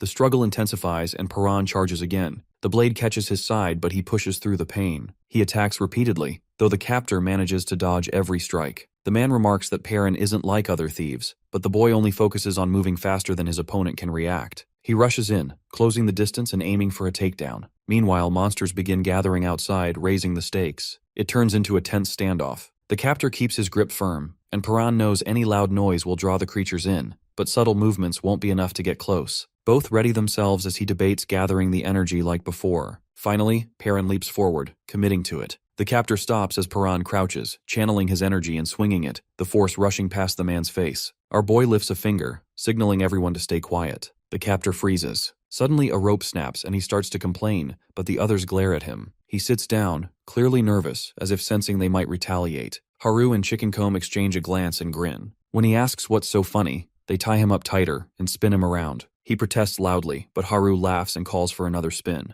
The man demands to know what they want. Perrin explains they're just heading to the broadcast and gathering supplies. He doesn't believe it, but our protagonist assures him they'll let him go later. They're not taking any chances after what happened before. When the captor asks how Perrin moved so fast, he dodges the question. Suddenly, a noise above draws everyone's attention. They look up to see a ripped-apart corpse lying nearby, close to a monster's remains. Chicken Comb and Haru freeze, but the man calmly says it won't attack. It's his sister. He repeats himself, explaining she's barely hanging on, still alive. Haru asks how that's possible, and he describes her injuries, admitting those wounds should have been fatal. He believes the monster attached to her is keeping her alive by leeching off her life. Haru wonders if that really counts as being alive, thinking of her own brother as she watches the suffering woman. Chicken Comb asks why he doesn't just pull the creature off. He replies that he's tried everything, but the roots go too deep. Chicken Comb then asks if they can kill it, and the captor laughs at the idea of there being an easy core to break. He says he's tried everything, but these monsters don't have a weak spot like that. The conversation falls silent. The man tells everyone to leave, but Haru warns that if he tries anything, they'll just spin him again. Perrin cuts him free and heads out, telling the others to follow. Their former prisoner watches from inside, muttering about the strangers passing through, claiming they know how to kill the monster attached to his sister, but he doesn't believe them. He asks his sister if she heard any of it, then notices a teddy bear nearby. He picks it up as a rope creaks and stretches. Meanwhile, our protagonist wonders if the situation is a trap. As he turns around, realization hits, and he mutters, "It's them again." Across the room, a creature rises from beneath the floorboards. Perrin grips a knife tightly, a doll lying on the floor beside him as he faces a massive, shadowy figure. His vision turns red, sparks of energy flickering across his eyes. Suddenly, a horde of eerie creatures emerges ahead, multiplying the danger before him. He's frustrated. He already burned through too much energy earlier, and now the monster's grip is draining his strength even more. As that energy slips away, our boy's eyes fall on the doll, and he remembers the promise he made. He reminds himself to keep that promise no matter what. Memories flash through his mind. He walks along, answering a call and promising he won't be late. In another place, his sister listens in, anxious, asking how many chances he has left. The captor's voice rings out, "None." He's always had this unusual talent. The vision shifts. Glimpses show Jingu with glowing eyes, scanning possible futures, able to predict outcomes to any event. During matches, he always takes the win, but never looks satisfied. When someone asks why Jin isn't celebrating, he admits he saw it all coming. On a phone call, he's reminded about their promise to watch a show together. He explains his ability. He simulates every scenario by simply observing. When a biker loses control and heads toward him, Jin steps aside, lands a hit, and the crash unfolds behind him. He admits that while his power lets him predict things, overusing it leaves him exhausted and always ends in a headache. When asked about the crash, he brushes it off. His sister calls, asking what he went out to buy, unaware that it's for her birthday. Holding the doll, his phone buzzes and an uneasy feeling sets in. People around him are looking up, so he follows their gaze and sees a massive dark sphere hanging in the sky. Shaken, Jin watches as a monstrous thing with twisted limbs descends. He suddenly realizes his predictive power is useless. He can't see any futures, only chaos and monsters everywhere. He notices the disaster unfolding nearby.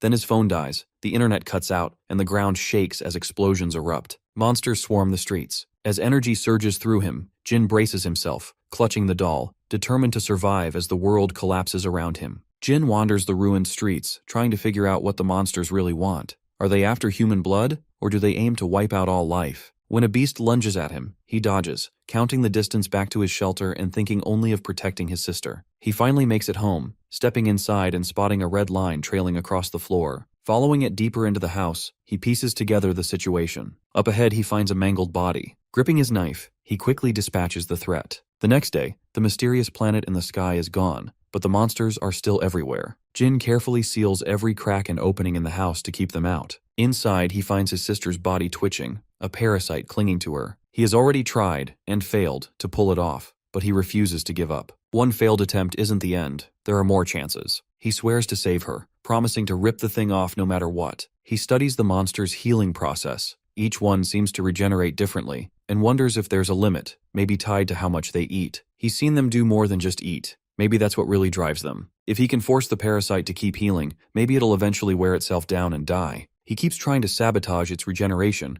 but the creature remains stubbornly attached. Jin knows he needs a better plan. He considers ways to disrupt the healing, maybe by hitting it repeatedly until it can't keep up. Later, he uses a telescope to watch monsters outside, noticing they're always drawn to fire, even through barriers, but that's too risky to try. He experiments with hydrochloric acid. It slows the healing, but doesn't kill the parasite. He dissects a few captured ones, searching for any weak spot. Acid, liquid nitrogen, nails, none of it works. Frustrated, he tells his sister he's out of ideas and unable to kill the parasite. He begs her to give him a sign if she's still in there. Suddenly, a rope goes taut. Looking down, he finds Chicken Comb and Haru hanging upside down. Back in the present, Jin struggles against the monster's grip, feeling like this is the end, and there are no more possibilities ahead. Suddenly, Paran appears and crashes into the beast. Sparks of electricity shoot from our protagonist's hand as he prepares to strike. Perrin slams the monster to the ground. Jin's eyes lock onto the core in front of him, vision going red as power surges through his body until it bursts out, leaving him trembling and breathless. Confused, he demands to know what's happening. Our boy looks back at him, silent, while Jin tries to figure out how he managed it.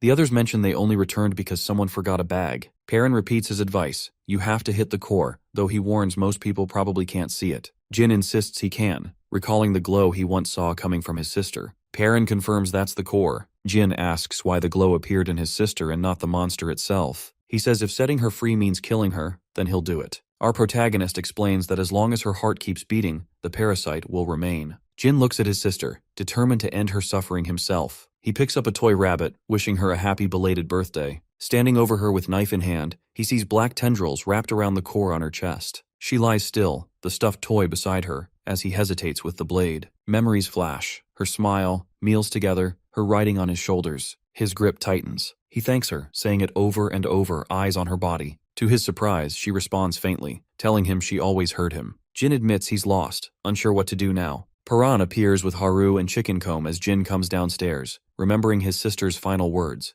telling him to do what he wants. He hesitates, glancing between the group and his sister. Suddenly, another monster arrives. Jin recalls her face, his eyes turning red with resolve. He remembers clasping her hand, swearing vengeance on every monster that took her away. In her last moments, she told him to survive and get revenge. Chicken Comb charges in but gets thrown aside. Jin rushes forward, tendrils sprouting from his arm and tearing through the monster. He then turns to Perrin, introduces himself as Jin-gu, and asks to join the group. The lone survivor sits, tense as footsteps approach. He spots a group coming down the escalator: Paran, Haru, and Chicken Comb. The girl with glasses immediately asks if they brought anyone else. Jin-gu introduces himself simply as Jin. Haru lists their finds: food, medicine, and a more detailed map of the area, stopping only when a cliff blocked their way. Jin is surprised this spot hasn't been raided by other groups. The survivors wonder aloud if anyone else is even out there. He informs them there are 3 groups in the area, and one of them hunts other survivors. Haru realizes that this is the same group they encountered before. Jin says they'll have to cross that territory to get around the cliff. Chicken Comb mentions that the woman from that crew still owes him a favor. They debate taking a different route,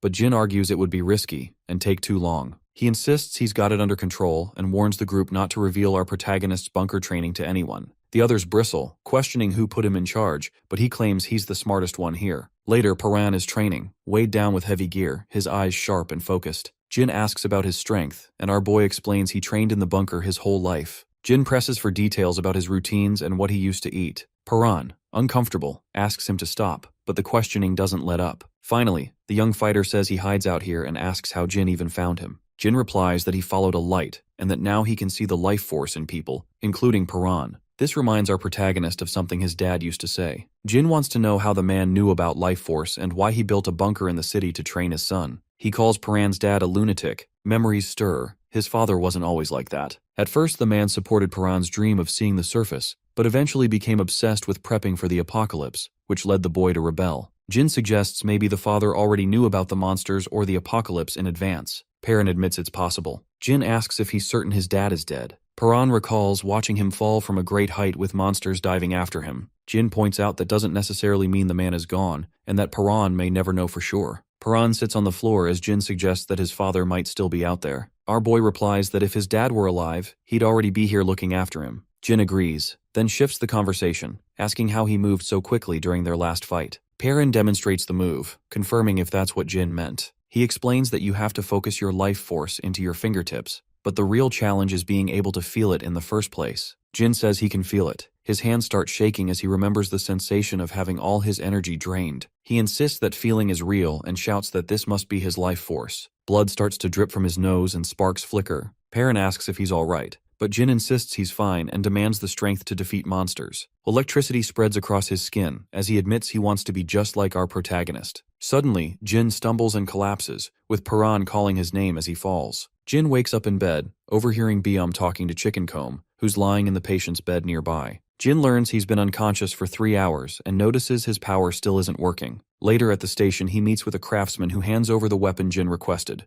a blunt wedge. The craftsman warns that the weapon is useless against monsters and more dangerous to people, but Jin takes it anyway. He's cautioned not to use the thin blade on monsters, as it could snap. Jin assures him he has another weapon for that. Paran appears and asks if Jin is coming, and he confirms he is. The boy then asks why Jin is helping him, and Jin replies that he wants to understand what's happening with the monsters. He then asks why Paran is so determined to find his mother, even though he's never met her. Our protagonist simply says it's because she's his mom. Haru and Chickencomb show up, calling for the others to join them. Paran asks if they're ready, and Jin says they're still one short. The girl with glasses is chosen to join. Byum and another survivor wish the group well as everyone heads up the escalator. Paran says he's living to find the people he cares about, while the rest have their own reasons as the crew sets out together. Perrin moves forward while Chickencomb and Jin hang back. A screech echoes in the distance and shadowy figures appear. Suddenly a harsh voice calls out, accusing them, not just of losing people, but of abandoning someone to die, which is even worse. The woman who once tried to trap our protagonist and his team tries to explain, but before she can, a knife flashes through the air. The blonde woman comments that these new intruders aren't like the others who usually get caught. She remembers a kid who dodged and a big guy with a Chickencomb haircut. Another voice agrees. The silver-haired fighter simply stabs a man, calling him livestock. People whisper about whether the intruders might come back. The leader declares the hideout is locked down, grabs a piece of flesh, and says if the intruders return, she'll just eat them herself. Jin lays out the plan.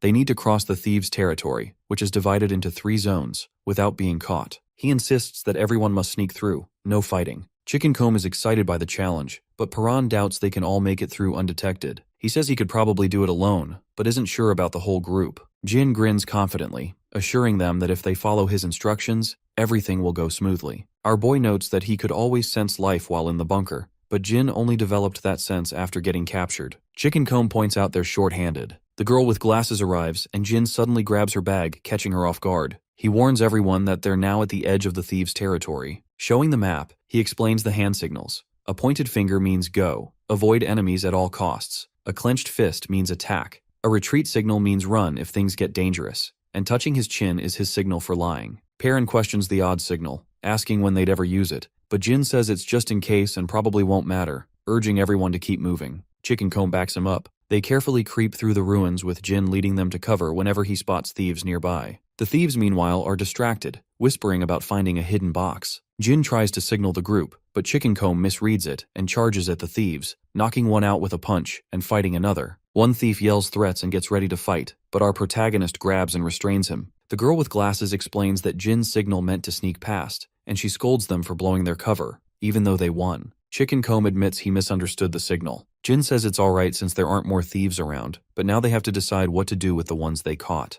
Haru asks if Jin is really going to kill them, and he prepares to do so. Perrin intervenes, blocking him and arguing that there's no reason to kill. Jin challenges him, saying thieves wouldn't hesitate to kill them, so it's safer this way, but the boy stands firm. He says he doesn't want to kill anyone, and every time someone is about to die, he feels terrible. Jin questions whether Paran is really willing to risk everything over his feelings, warning that if they get caught, he'll never find his mom. Perrin stays silent, then insists they leave before the thieves wake up. Haru agrees, saying there's no need for killing. Jin tells everyone to move on. They go deeper into the territory, and more people begin to appear. Suddenly someone demands to know who they are, pointing out they've never seen them before. A guard spots the group and immediately questions them for being strangers. Jingu warns everyone that they're way too deep in enemy territory and should get out. The guard shouts, demanding to know what they're doing crouched there. Chickencomb blurts out that they're crouching because it's a top-secret mission. When the guard asks who he thinks he is, the loudmouth tells him to recognize the mohawk. The guard pretends he remembers, and Chickencomb drags him away while the others watch. Jin tells the group that if they get separated, they'll meet back at the base. Perrin checks with Haru about how far in they are, and she says they've just made it to the middle of Zone 1. They enter a building where our boy notices the windows are barred. Inside, a prisoner behind bars begs them to let him out, insisting he isn't with the bad guys. Soon, more captives appear, terrified and convinced they're about to be eaten. Jin asks if they mean eaten by monsters, but the prisoner warns them about a sinister woman called the Predator. Paran mutters the name, considering rescuing everyone, but notes there are guards everywhere. Jin says they can't waste time helping, but Haru reminds him of his promise. He admits he lied to keep everyone calm. The bespectacled survivor says saving people is too risky, and Jin looks to Paran for a decision. The protagonist agrees, it's too dangerous. Jin points out that Paran refused to kill the thieves earlier. He replies that it's not the same. He just has a thing against killing. Swatting a mosquito, Paran pops it in his mouth and eats it. Haru yells at him, but he shrugs it off as just an old habit. She calls it gross, but he insists it's not about hunger. He quickly covers her mouth to keep her quiet. Jin gives a hand signal, pointing ahead, and the bespectacled survivor and Haru prepare to retreat. Outside, the predator and her squad stop. She sniffs the air, commenting that something nearby smells delicious. The group hides below them. Another soldier reports that the livestock farm in Zone B3 was destroyed by monsters, and all the animals escaped. The predator, baring her fangs in a grin, demands more details and tells the soldier to bring her the eyes. The bespectacled survivor sees guards rushing off and worries that something big just happened. Meanwhile, prisoners are dragged in, blindfolded. The predator pulls down one captive's blindfold, taunts him, and demands to know the monster's weak points. The prisoner points out the glowing spots, one at the base of the tail, another on the leg. She leans in for more detail, and when he guesses the wrong depth, she threatens to eat his other arm. Jin notes that many guards left after the chaos, so now's their chance to move. As they sneak through, Haru bumps into an escaped prisoner who explains that a monster smashed the cells and everyone ran. Jin figures that's why the guards are gone and doubts the escapees will survive, since they don't know how to kill monsters. The man mocks the idea of killing monsters, but is suddenly stabbed. He collapses, his head sliced off and flung across the ground. The predator catches the head, turns to the group, and asks who they are. The predator approaches, clutching the monster core, and demands to know what's going on with the fleeing livestock. She presses further, accusing the group of ignoring her orders. She had been clear: capture or kill. The girl with glasses and another survivor freeze, unable to respond. Jin glances at a nearby corpse, mocking their hesitation with a smug grin. He claims they only pretended to be allies to gather information on the runaways, then sighs about not getting more out of the dead man, and pinches the bespectacled survivor as they're cornered. The predator warns them not to act suspicious and orders everyone to track down the rest of the escapees. She steps closer to Jin, eyeing him curiously, and comments on how she's never seen someone with his face before, how memorable he looks. He stays silent as she circles him. Then she challenges him to make her remember him next time. The girl with glasses and the others catch on as the woman recognizes Jin. She lashes out, but he blocks her attack and yanks Yujin out of danger as blades slice through the air. Perrin leaps in, grabbing the predator's weapon mid-swing, while the bespectacled survivor panics. The woman grins, her suspicion now confirmed. The scent she picked up earlier was indeed from them. She accuses Jin of being the source she's been sensing, her grin sharpening as she sizes him up. Wondering aloud why she should bother chasing livestock when the group in front of her seems much tastier, she lunges at him, demanding a bite. Jin throws his blade to block, but she ducks low, slides past, and tries to escape, only to find him already blocking her path. Our protagonist points forward, earning mockery from the predator as she hurls her blades, daring him to take them. Steel rains down, but he focuses, and just as she thinks she has him, Paran snatches the blades mid-air. The bespectacled survivor stares in shock as our boy takes control, grabbing, spinning, and redirecting each weapon in a blur, throwing the woman off balance. She falters, stunned, as he bites through a blade with his teeth and seizes more knives. He hurls them back in rapid succession, forcing her to scramble to block the onslaught. When Paran grabs her by the hand, she clamps down on his arm, laughing and calling him her favorite, his scent the most appealing. Haru mutters that something smells odd, like something burning. A flame flickers in the woman's hand before she throws it, but the fire fizzles out. Jin sneers, telling her it's too late now. The predator shouts at everyone to fight for their lives as heavy footsteps echo from behind. Out of the shadows, monsters surge forward. Perrin and the bespectacled survivor steel themselves, ready for the oncoming attack. Everyone's either prey or predator. Another hunter creeps nearby. A lion feeds, and the endless cycle of eat or be eaten continues. Humans were once at the top, but that doesn't last. Suddenly, monsters appear, far more intense than anything before. The old food chain is shattered because these creatures now rule. The predators glare at whoever's left. Our team lifts their heads, catching the attention of the main predator. She notices something different in their eyes and challenges them, daring them to prove they've got the will to survive. She yells for them to show that fire inside. At her command, the monsters charge. Perrin and Jin stand their ground. They rush in too. Their weapons ignite with energy, and a powerful burst slams into the monsters. Instantly recognizing the weak points, they take out the creatures on the spot. The noise draws Predator's crew, who come rushing in. Suddenly, Haru is yanked into the open, a knife pressed to her throat. Perrin and Jin freeze. Their captor demands they surrender and reveal how they've survived this long. The blade digs in deeper, and the girl with glasses drops to their knees begging for mercy. Jin whispers to our protagonist to attack now, but he says he can't strike from where he is. Predator jerks Haru around, mocking them. Perrin steps forward, hand glowing, but she warns him not to try anything. She'll kill Haru regardless. Jin urges our boy not to surrender and to attack before she can react. But Predator begins a countdown, threatening to kill Haru. Perrin hesitates, afraid he'll make a mistake, while the others look to him. Jin's words echo in his mind. Small sacrifices can't matter. The mission is too important. Predator counts down. 3. She continues. 2. Perrin's fist tightens. Haru braces herself. On 1, he unexpectedly surrenders. Predator shouts for her crew to seize them. Chains snap around Perrin and Jin as they're dragged away, and the gang locks them up. The gate slams shut, sealing them inside a dark cell. Now, our protagonist sits tied up in the shadows. He hears footsteps approaching. The Predator enters, telling him to stay alive. Perrin is confused, but she says she didn't expect him to understand. She's just the messenger. He demands to know where his friends are. When he asks about them, she coldly says she's already killed them. Perrin sits in his cell across from the Predator, admitting that he killed those people. She tells him to say it again, laughing, and then asks if he plans to kill her too. The woman grins, continually prodding him, pointing out that his reaction proves those people were his friends. She brings up how he hesitated earlier because of that girl. Our protagonist figures he had a 50-50 chance. He's gotten lucky before, but back then, a mistake meant someone died. He reflects on how he used to be weak, and though he's stronger now, doubt creeps in. Maybe all this strength has just made him reckless and dangerous to those around him. He remembers father's words about not getting close to people, and the lesson finally clicks. Impressed by his abilities, Predator starts questioning him about his powers. She tries to figure out how he knows all the monster's weak spots and even suspects he might be one of them. Perrin just stares back as she wonders aloud if he's really like the others. She demands to know how he can see weak points. He blurts out a question, asking if someone told her about that too. He wonders if she got the information from someone else. Maybe whoever's spreading it is connected to his father. She responds by kicking him in the face, demanding answers again. Perrin glares back, snapping out a defiant response, but she isn't fazed and claims she's got all the time in the world. She then questions him about where he's from, pointing out how clean his clothes are compared to everyone else's, and notes how healthy his group looks. She demands to know where their base is. Our boy lunges at her, baring his teeth,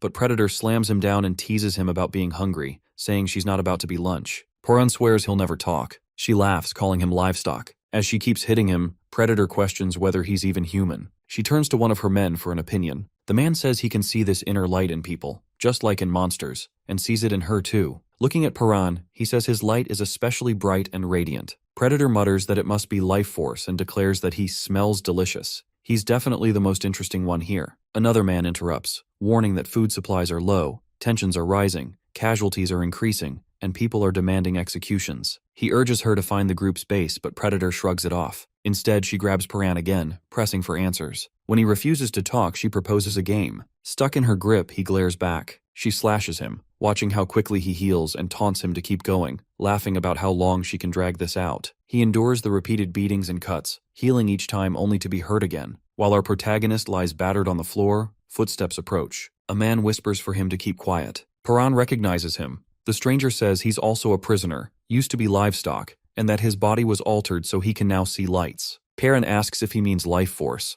but the man seems uncertain and just shrugs, offering to help him escape. As he starts to leave, Perrin quickly asks if he's seen Haru or any new prisoners. The man says no, and that nobody likes it when people ask about that. Just then, Predator and her men return and catch Perrin's contact. She ignores the man's protests about being an eye, saying they can always make new experiments. Predator mocks Perrin, asking if he enjoyed their little game, but he says this torture is nothing compared to his time in the bunker. She reminds him about his friends, and then they throw Haru into the cell. Predator says she didn't reveal anything during interrogation, even after being deprived of water. She grabs Haru and threatens her, then seizes Perrin's hand and breaks his fingers. Haru screams for her to stop, but Predator just keeps going, snapping more bones while he stays silent. Predator threatens to keep breaking his fingers unless Haru gives up the location of their base. Another finger snaps. Both Perrin and Haru are screaming, and he tells her not to say anything. A couple of guards whisper about how cruel the captain is, especially with the torture happening inside. Predator mocks Perrin's healing hands, while our boy silently fumes that he can't use his life force. He wonders how she managed to bind him so tightly and grows frustrated that she doesn't really understand his powers. She keeps pressing for answers, but he refuses to give anything up.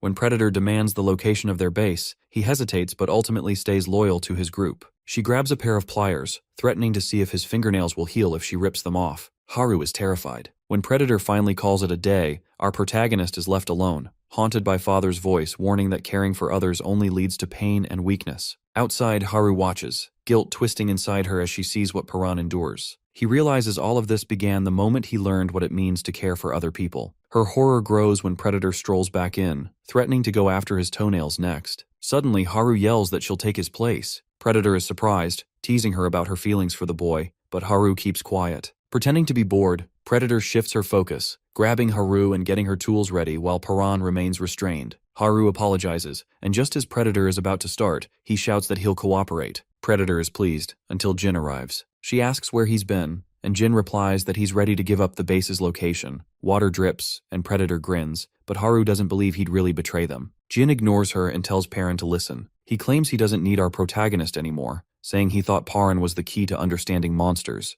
but now considers him a disappointment who wasted his potential. Jin declares he's betraying the group and walks away. Outside, Predator asks why Jin switched sides, and he claims it just makes sense. Another survivor mocks Paran's group for being weak. The girl with glasses admits she never even knew where the map was. She just followed everyone else. Jin suggests attacking quickly since the base is heavily guarded, recommending a swift assault. Predator likes his attitude. They move the prisoners outside, and one of Predator's men asks why bring Haru and Paran. She smirks, saying it'll be fun. She wants to see their faces when the base falls. As they march, Haru tries to reach him, apologizing, but he stays silent. When she begs, Paran finally gives her a strange look. Jin checks if things are on track. Predator confirms everyone is present except the livestock guards. As they head up a cliff path, Jin grins, saying everything is perfect. Some survivors are confused about stopping there, but he explains they're surrounded by the city, with no cover and only one way out. If monsters show up, escape will be near impossible. An underling grows nervous and draws his weapon, but Predator demands answers. Jin signals, retreat or escape if needed.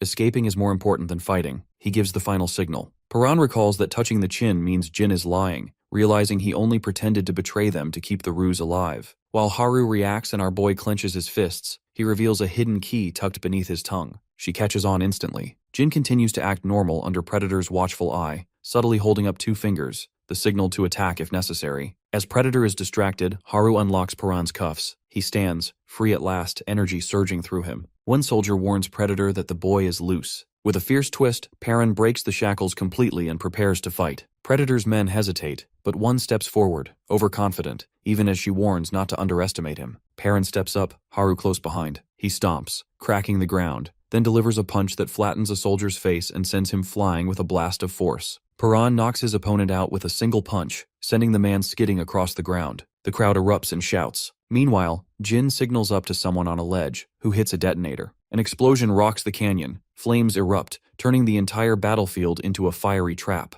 Amid the chaos, people struggle to regain their bearings. Suddenly, monsters begin charging out of the blaze, roaring. The Predator orders a retreat, but panic sets in. Every exit is blocked by walls of fire. She shouts for someone to bring her the eye and commands her group to kill anyone in their way. Haru tenses as the huntress looks her way and grins, but then something shifts. A light awakens inside her. Her eyes begin to glow as power surges through her. She dodges the Predator's attacks with incredible speed, surprising both herself and her enemy. Using her fear as fuel, Haru launches a counterattack, moving so quickly the woman can barely keep up. Their eyes meet, and Haru calls out Paran's name. The Predator turns as our boy approaches, but someone with a blade suddenly intercepts. Paran blocks the strike, shifting the focus. As he gets closer, the enemy leader tries to react, but Haru grabs him and urges him to leave. The monsters are closing in fast. She insists they need to get out, and he agrees. The Predator stands her ground as the flames creep closer, but our protagonist kicks her away. He and Haru exchange a look, but behind them, their foe rises again as her people shout for her. Monsters begin attacking the survivors. The Predator tells everyone to run and calls for the eye as her crew scrambles. Amid the chaos, Jin calls out Paran's name. He responds, then punches Jin. Paran accuses him of revealing their secret about life forces. Jin admits it, explaining that's why he told the others to bind his fingers. When Paran asks why, thinking back to the torture,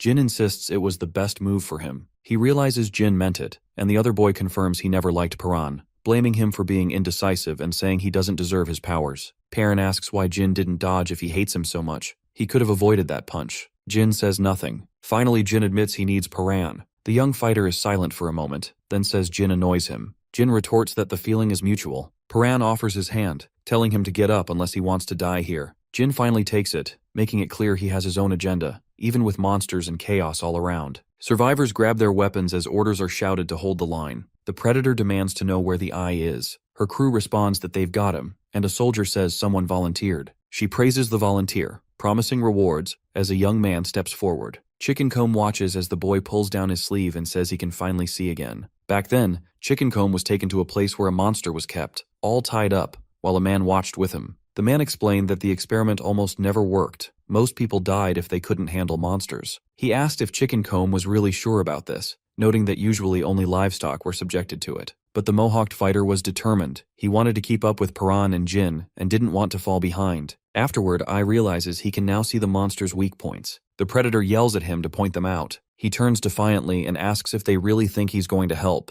He refuses, mocking her. One of the enemies recognizes him as the same guy who attacked them earlier. Nearby, another teammate panics, begging the predator for forgiveness after mistaking Chickencomb for an ally. She laments that they don't have any eyes left. A monster approaches, and the leader steps up, surrounded by creatures. She declares she'll be their eye now, knowing that if she fails, she's dead. Elsewhere, Perrin faces Haru. She reminds our boy that he always wanted to make the best choice and questions whether this plan is really what he wanted. Jin explains that since Paran surrendered before, luring their enemies out of the base was their only shot at wiping them out. Haru argues the plan is reckless and could get everyone killed. Jin insists he's seen a future where they all make it out. He's picturing everyone escaping together. Suddenly, a monster appears in front of him, and he readies his blade. Haru is chased by another, and a survivor is taken down. The team witnesses the chaos as a massive creature bursts up, its body exploding outward. Everyone prepares for the fight. Jingu grips his weapon. Haru, determined, says they can do this. Paran's fist crackles with electricity as he declares he's ready. He charges in, attacking the monsters. One of them roars as Jin takes on another. Perrin dodges and counterattacks, while his friend uses predictive abilities to evade and target the monster's cores, knowing he must destroy them. Then, one monster reveals a swirling center. Jin is hit with a sense of déjà vu just as the core glows red and fires a beam directly at him. The beam pierces through his body. Jingu freezes as the monster's fiery swing nearly slices through him, but Haru bolts forward, tackling him out of the way, just as the laser crashes into the ground. Dazed, he stumbles, surprised to still be alive. She grabs his arm, saying she thought he was in trouble. Together, they slide back, narrowly dodging the monster's follow-up attack. As the beast bears down on them, Jin grips his weapon, realizing this creature has power like Paran's, the kind that can alter fate. He braces himself, clutching his sword, knowing he'll never have that same strength, but determined to find some way to defeat it. Meanwhile, our protagonist is hammering the beast with punches, dodging its regenerating limbs, and relentlessly attacking its core. He knows if he runs out of strength, he might collapse, so he needs to end this quickly. The monster's arms lash everywhere, but he manages to avoid being caught, breaking bone and tearing flesh. Energy surges through his fists as he smashes through to the glowing core. Jin stands ready with his blade, waiting for his opening. When the heart is exposed, he charges in, weaving through flailing limbs, and drives his blade deep.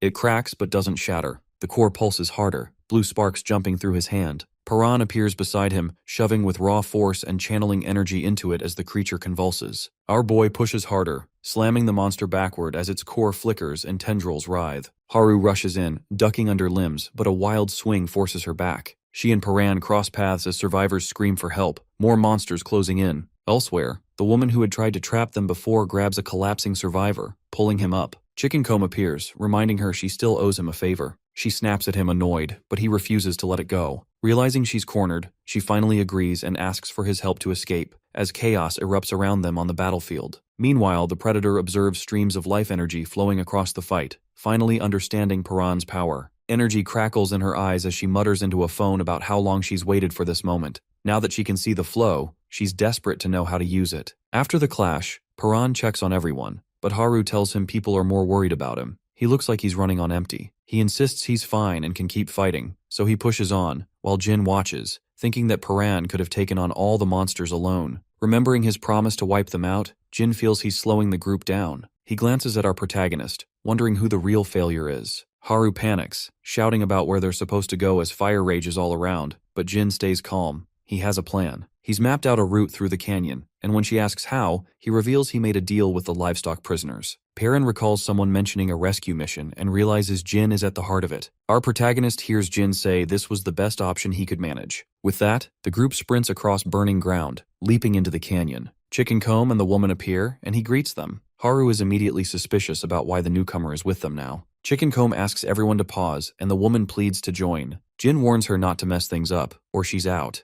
The girl with glasses joins too, so the squad moves together. Perrin and Jin slide down the canyon, monsters in pursuit. One drops in front of them and Jin shouts for everyone to keep running. Fighting here would only get them trapped. He tells the others to go ahead while he faces off with the beast. More creatures drop down, and our boy charges in, blasting through them as the rest of the group keeps moving. He and Jin push ahead, encouraging everyone to keep up. As they run, Paran reflects on his life force power. It makes him stronger but burns out quickly, working best in short bursts. He charges up before punching, taking down another monster. He realizes that holding the charge longer increases his strength but drains his energy faster. Before, he could barely last 2 minutes. Now he's improving by adjusting the output. He demands to know the way to the base, and Jin tells him, with the girl with glasses confirming she knows too. Suddenly, the ground cracks and the canyon shakes. The terrain collapses, sending everyone tumbling down. Jin realizes that a single misstep could have killed them all. Haru injures her leg and struggles to stand. Paran checks on her, asking if she can walk. She says she'll try. Meanwhile, one survivor tries to escape but falls, despite Jin's warning to be careful. Chickencomb and the woman panic, thinking they're doomed without our protagonist. But Chickencomb promises to protect her, urging her to stick with him. Suddenly, a monster's claw tears into her side. Jin calls for Chickencomb as another creature attacks. Chickencomb blocks with his weapon but is knocked down as more monsters close in. Haru's leg gives out, so Paran lifts her and runs, launching them both across the canyon as monsters close in. He shields her as they land, steadying himself as more beasts appear. He blasts another monster and, surrounded by noise and chaos, keeps running with her in his arms. Meanwhile, Jin fights off monsters, blades swinging.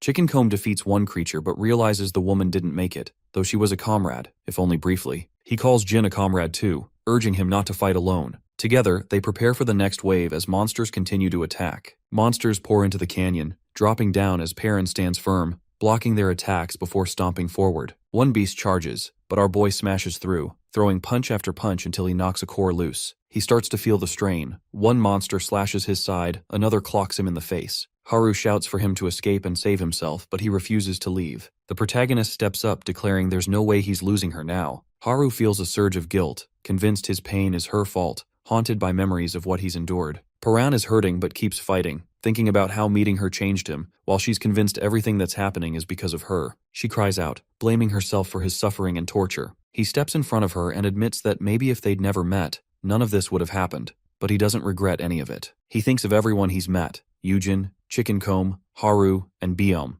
and realizes that, because of them, he's learned to trust. He trusts people now. Suddenly a monster grabs him, flames appear, and Haru screams, asking why he goes so far to protect her. Gritting his teeth, Paran shouts that it's because he cares about her, leaving her in shock. His father's voice echoes in his mind, challenging him and repeating his words, saying trust leads to pain and betrayal. Perrin listens, but he refuses to back down. He insists that he believes in kindness, warmth, and all the good he's seen. He's not following the old path anymore. Monsters start closing in. Power surges through him as Haru watches. Lightning arcs across the battlefield, blasting through monsters. Perrin pulls her close, swearing he won't let her die. He holds her tight as monsters swarm, unleashing a wave of energy that tears through the attackers. Haru gasps as our protagonist pushes himself beyond his limits, clearing the area of monsters. Exhausted, he stumbles forward and collapses as his body gives out. She runs to him, calling his name. Another monster closes in, and Paran struggles to get up, admitting he's out of energy before falling again, the creature looming over them. A memory floods his mind.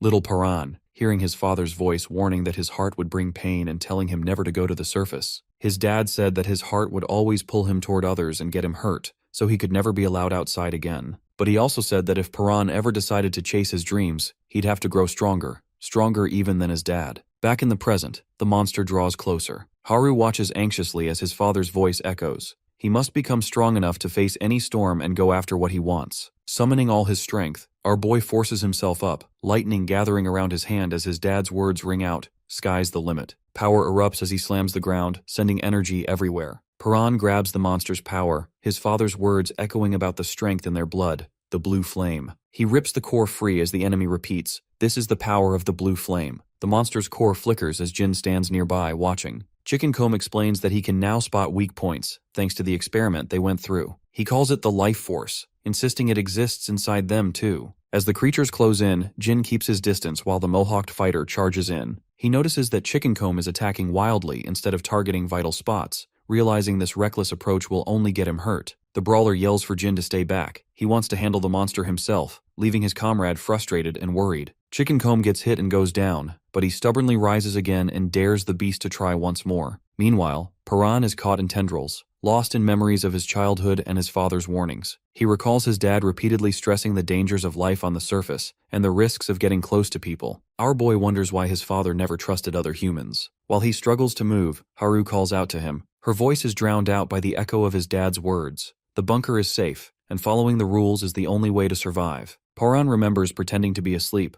overhearing his father confess that the real danger isn't the apocalypse, it's other humans. He feels torn, wanting to know more about those secrets but also resenting them. His dad insisted that if the world ever discovered Paran's true nature, every human would come after him because he's different. The memories blur, and a thirst grows as our protagonist's life force weakens. He clutches his chest and reaches for an orb. The moment his hand touches it, power erupts from him. A shadowy monster bursts forth and spreads. Haru calls out as he clings to the figure. Paran's eyes snap open. He's back. She tries to reach him, but an enemy attack comes dangerously close. Bracing for impact, he's suddenly shielded by a glowing force. Steadying himself, he sees the girl with glasses appear, relief on her face that he's safe. Jin admits they can't fight the way Paran can and insists they need to escape, calling for Chicken Comb to move. The mohawked fighter charges ahead, determined to hold the monsters back. He tells Jin to run, explaining it's because they're teammates. Jin hesitates, but Chicken Comb's resolve is clear, and together they make a break for it. Jin hears Chicken Comb's words and can't quite grasp it.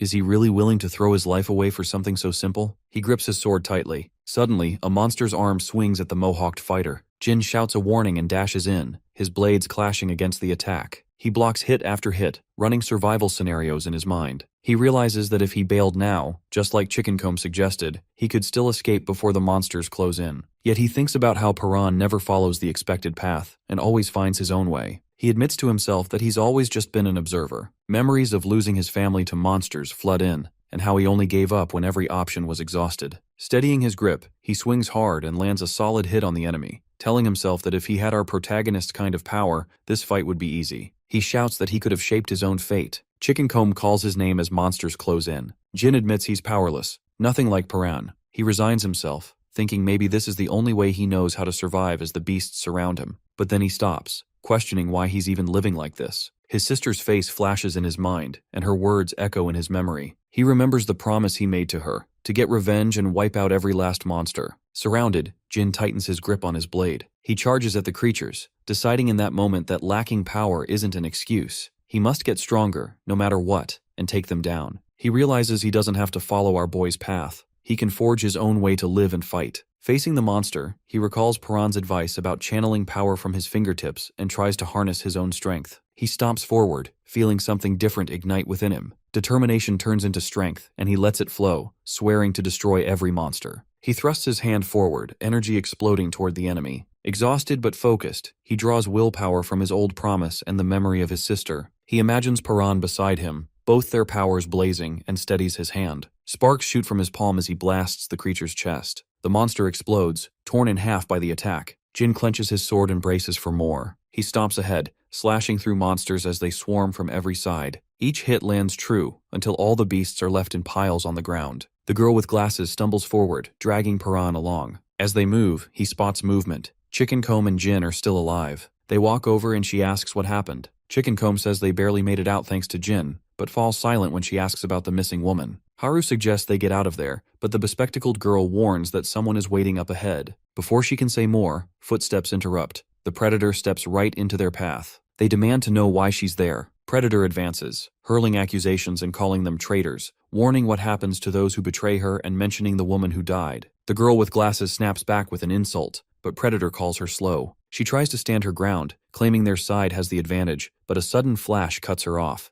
Chicken Comb is attacked and stabbed in the arm. He shouts at Predator to never mention the woman again, insisting she was a comrade. Predator shrugs off the sentiment, declaring that being comrades means nothing. There's only predator and prey. She moves closer, stating that survival is the only thing that matters. Chicken Comb refuses to back down and faces her. Predator's weapon starts to spark, and she says it's dinner time. She lunges at him, electricity crackling around her, slashing across his chest and claiming she's mastered life force. Electricity flickers as she holds a phone. When someone asks how she learned it, Predator says she picked it up from some kid with a strange fighting style. She finds two bodies on the ground, confused about where everyone else went, then realizes they've all run far away. She remarks that she can just follow the trail of blue energy to find them. Suddenly, a voice crackles through her phone, telling her to stop after hearing her mention blue energy. Predator gets annoyed, glancing at the bodies scattered around. Haru tries to warn her to stay back, but she scoffs, daring Haru to do something about it. Predator attacks, but Haru dodges and sprints away. Electricity snaps from her hand as she gives chase, calling Haru a pain. She grabs her by the hair, taunting about how much power is draining from her body, and promises Haru will never walk again. Our boy slashes at Predator, forcing her to let go, and she is surprised to see him ready to fight. Tossing Haru aside, she prepares to face him. Paran charges, but Predator dodges, sparks flying from her hand as she readies another attack. She goes all out, raining down blows and yelling for him to give her a good fight, saying she's finally found someone who can keep up. Then she offers a twisted deal. Even if he loses, she won't kill the others. Just cripple them so they can't run, promising to eat their flesh and use them for experiments. The protagonist stands back up, vowing to avenge everyone. Haru watches as he raises his hand. Predator demands he go all out, but then notices blue flames flickering at his fingertips. He focuses, forming a hand sign as blue energy sparks. Predator prepares for the fight. Suddenly she leaps in, slashing at Paran's hand and calling him boring. Paran lies on the ground, covered in blood and missing an arm. Haru screams his name in terror. The Predator stands over him, weapon in hand, mocking him for losing the fierce determination he showed earlier. She sneers that he once wanted to live, but now looks empty, his energy gone. Haru clenches her fists and charges, catching her off guard for a moment. She swings but misses, and the hunter taunts her, calling her a rookie and a coward. Haru hits the ground but refuses to back down, glaring defiantly as her enemy tells her to keep struggling. Suddenly, Chickencomb stumbles, distracted by movement behind him. He looks back and sees our boy beginning to move, staring straight ahead. A buzzing sound grows louder as an insect lands on his head. Dazed, he watches the bug crawl toward his severed arm. His fingers twitch, the buzzing intensifies, and the limb begins to stir. The insect hovers over to the Predator, buzzing around her head. A memory flashes. Paran tries to swat away a bug while his father asks what he's doing. He insists he won't do it again, but his father presses for the reason. The boy explains the bug was in his line of sight. Back in the present, the Predator announces she's done playing and warns Haru she'll end up like our protagonist. She freezes in shock as he starts to rise, confused by his movement. Suddenly, bright red energy bursts out, and Paran's severed arm regrows, monstrous and clawed. The buzzing grows louder as his new arm lashes out. Haru watches as the hunter gets knocked down, his body now crackling with red energy. He remembers telling his father that buzzing always felt like a signal, compelling him to catch and eat it. Paran screams as the transformation continues. Now towering over Jin, he's gone full monster, his body covered in red growths, his face twisted and unrecognizable. A huge creature charges, roaring and slamming the ground. Paran meets it head-on. They smash into each other, and the beast transforms into an orb. He bites down on the orb, absorbing its power. Jin sees this and shouts his name, accusing him of being one of the monsters, then fires an energy blast. Paran blocks it, his monstrous claws crashing into the attack. He advances, driving a claw straight through Jin's chest, then tosses him aside. Chickencomb yells in shock, but our protagonist lunges at him, slashing viciously. Finally, he turns to Haru, grabbing her with that monstrous arm. He looms over her, and she struggles to break free from his grasp. Paran bites down on Haru's shoulder, squeezing her as hard as he can. She smacks him on the side of the head, causing him to freeze mid-bite. Haru shouts his name, trying to snap him out of it, but our boy only growls and begins choking her. She fights back, landing a punch across his face. The blow jolts him. He realizes what he's done. The sparks of his monstrous transformation begin to fade. Paran stands, staring at Haru, who lies limp and bloody. He calls her name, glancing at the others scattered on the ground. The girl with glasses screams at him to stay back, calling him a monster. He looks around at the destruction, wondering if he caused all of it. The survivors watch in shock. A man hiding nearby blames another for not warning anyone, and panic escalates as Bayam approaches. Paran spots him and freezes, recognizing who he is. As Bayam comes closer, our protagonist yells, warning the scientist to stay away and blaming him for the chaos. Bayam ignores him and moves past. Another survivor arrives, looks Paran over, and asks if he's a monster, but most people keep their distance. Then a hooded man appears. While someone questions if he plans to get close as well, the hooded man merely smirks. Bayam and another person begin helping the wounded. Elsewhere, a man describes meeting Jin at a looter base and making a deal. He would save Jin if Jin helped free his friends, who were being kept as livestock. When asked, the man confirms he came from the same place Paran and his group were trying to reach. Chickencomb insists he's fine, though Bayam flinches, suggesting he take a break if needed. Someone asks if the man came from the place associated with the radio broadcast. He says yes and wonders if Jin hasn't already explained things. The survivors inquire about both the location and the broadcast, but the man says it's complicated and promises it will make sense soon. He recalls being caught by looters while searching for survivors, then asks Bayam about his friend's condition. Bayam replies that they're alive but malnourished. Attention shifts back to Paran as the man reveals he transformed into a monster and attacked his allies. Others confirm this, mentioning his rapid healing and how his arm regenerated, which surprised everyone. The man expresses relief that at least he managed to kill the predator, while Jin suspects Paran was unaware of his monstrous side. The man then says he saw red energy coming from Jin's body, which seemed suspicious. Jin explains it's his life force. When the man asks what that means, Jin questions how he could not know, considering he's now expected to fight monsters. The man admits that fighting wasn't part of their plan. They wanted to avoid attention. A woman says List was the voice on the radio, and the man continues, explaining that List supposedly knows about a weapon capable of instantly killing monsters. He recalls how everything used to sound unbelievable, but witnessing the battlefield changed his perspective. Jin asks what he means, but the man avoids answering, saying they'll find out in time. When it's mentioned that he accepted the idea of life force so quickly, he responds that nothing makes sense anymore.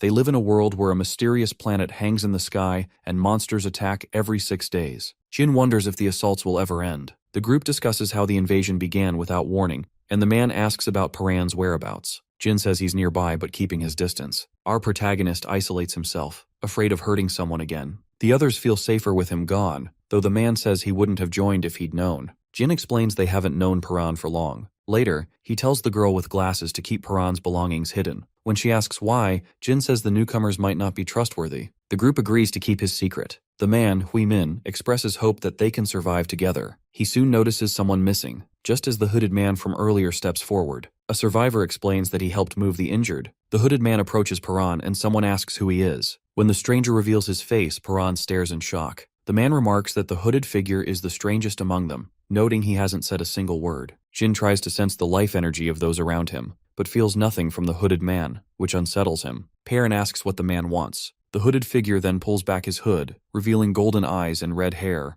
Our boy asks who he is, but the stranger only stares in silence. The red-haired figure begins speaking in a language Perrin doesn't recognize. He keeps asking what's being said, but receives no response. After a moment, the stranger falls quiet, steps back, and pulls his hood up again. 2 others arrive, saying they've been searching for the hooded man. One of them is about to speak, but Paran cuts in, asking about Chickencomb, Jin, and Haru. Biam tells him that Chickencomb and Jin are awake, but Haru is still unconscious. They assure our protagonist she isn't dead. Overcome with guilt, Paran blames himself for what happened. He recalls trying to attack and eat Haru, admitting this to everyone. He realizes it wasn't guilt or anger that drove him to violence, but rather the disturbing truth that he enjoyed it. One of the survivors reassures him, saying he believes Paran isn't the kind of person he thinks he is. Biam agrees, adding that even when Paran is angry, he's strong enough to resist it. They point out that his kindness and willingness to put others first show he's not a monster. Another survivor mentions they've encountered real people before, but Jin disagrees, comparing Paran to the monsters above ground. Jin approaches, repeatedly calling him a monster and challenging him to prove otherwise. He insists he saw Paran nearly attack someone else and says he's no better than the deranged woman outside. He accuses him of being a monster inside and out. Biam questions Jin's harsh words. Jin admits that, although he thinks Paran is a monster, they still need him. He explains that Paran's strength and knowledge could help them understand the creatures, but that doesn't mean he trusts him. Instead, Jin says he only trusts what Paran might do next. Chickencomb teases Jin, then suggests they check out the source of the radio broadcast. Jin asks what he means. Chickencomb explains it's the place run by a man who prepared for the apocalypse. Jin says they're ready to go, while Perrin hopes meeting this man might reveal more about his mother. However, he's haunted by the memory of hurting his friends and promises not to let it happen again. He resolves to control himself and vows never to lose control like that again. Suddenly, a dark voice echoes in his mind, and Paran screams as red, monstrous tendrils burst from him. The tendrils thrash violently as Chickencomb and the others try to restrain him. Jin charges his electricity, but Chickencomb stops him. Despite the tendrils' grip and our boy's struggle, Chickencomb refuses to let go, holding him down until the energy finally fades. He tells Paran that things have changed. Biom and the rest remind him that he's not alone. Perrin resists, mumbling no as the tendrils move, but he insists he won't hurt his friends again. He grabs the tendrils, tears himself free, and declares that he doesn't know what the thing inside him is, but it's no longer in control. He promises it will never win. The monster's voice tries to pull him back into darkness, but Paran fights to break free. A flash of light erupts, and he returns to his friends, his eyes glowing red. Biom and the others watch, noticing the last trace of that power within him. Then Haru approaches. She slaps him and tells him to get it together. Calling his name, she helps him break free from the monster's grasp. Perrin sees her, and the darkness inside him finally disappears. Supplies are well stocked. Chickencomb and another helper confirm they have nearly a month's worth. The girl with glasses remains tense, frequently checking on Haru. Byum says she's still shaken by witnessing our protagonist's monster side and worries about what will happen if Haru never wakes up, but the woman assures him that everyone is grateful Haru is still with them. Someone asks when they'll return to base, and another realizes it's been over a month since they left. He wants to head back, but Hui says they're almost ready. He introduces Jin-gu, who did a great job dealing with the looters, and says everyone is set to leave. Jin greets the group and offers to take them back to base. Hui checks on him, but Jin brushes off any concerns, determined to get back to training. Hui warns him about the risks of tampering with his life force, but Jin insists he's focused on getting stronger and promises not to repeat past mistakes. Hui sighs, uneasy about Jin's intensity. The woman who sews mentions that the shirt she made for Perrin is now in tatters. The weapon maker notes that at least the shirt made it back, then says he lost a weapon outside, but weapons can be replaced. People cannot. The woman teases him, and he snaps back, reminding her that he's doing his part to keep things running. Nearby, the girl with glasses notices a hooded person sitting quietly and asks if he wants to learn the language. The hooded figure nods, so she assumes he's not from around here, which explains his silence. She promises to teach him quickly. She asks what word he wants to learn, and the stranger signals for apocalypse. She pronounces it slowly, helps him repeat it, and he manages to say it. He keeps repeating the word. Meanwhile, our boy is training, quietly repeating apocalypse to himself as he remembers how Haru's voice brought him back from the edge. He admits that without her, he might have lost control, and there's no guarantee it won't happen again. He knows he can't always rely on her. Every time he becomes unstable, the thing inside him tries to take over. Determined to control his life force, he recalls the last fight, how his power surged and he felt himself get stronger. Now though, he can't recapture that feeling no matter what he tries. He remembers Haru's touch and wonders if recreating that moment will help him succeed. Our protagonist decides he still has a chance. He pushes himself, running as fast as he can, repeating that he must protect his people and get stronger. He keeps going until he collapses, refusing to stop until he can harness that power again. Chickencomb and the others are preparing to leave. Hui notes they've reached a dead end and suggests it's time to head back. Suddenly, a can falls, making a noise that attracts monsters. A young man freezes in fear as the creatures attack. Jin leaps into action, his powers crackling as he smashes through the monsters. Everyone calls out to him, demanding to know what's happening, but Jin-gu stands firm, his eyes glowing with energy. One monster, a spiky ball, targets Hui. He panics, thinking he's done for. Time freezes. The spikes stop inches from his face. Blue light flashes. Energy tears through the air, and Paran appears, destroying the monster. He punches through the beast as Hui looks on in disbelief, energy crackling around them. The others question what happened, pointing out that his hands shredded the monster. Jin asks if he's gotten stronger. Paran, catching his breath, says he managed to replicate what he did before, but insists he still needs to improve.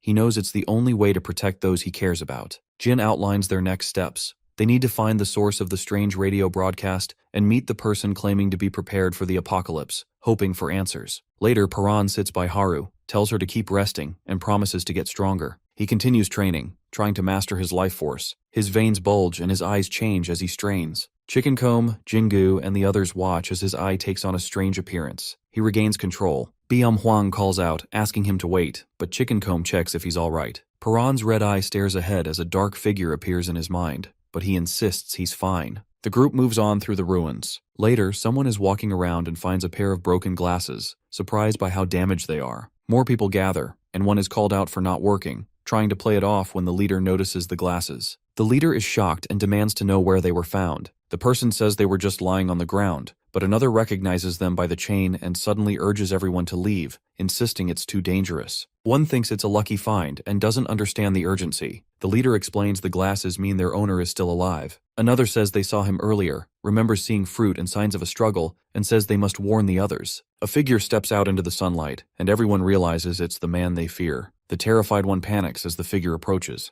Perrin's father appears and tells them to try reporting that he's alive. The frightened leader tries to joke, but the older man grabs the glasses. The terrified one stammers and then screams as the others freeze. One man draws a knife and demands to know who Perrin's father is and if they were being followed. He ignores him, mocks the questions, and says it's their bad luck. He steps forward with his fist glowing blue and says that now they've seen him, they won't make it out. The group realizes only one person possesses that blue energy. Someone shouts that it's him, and they try to prepare for a fight. Perrin's father smirks and unleashes a burst of energy, blasting the group, and announces that this is just his warm-up.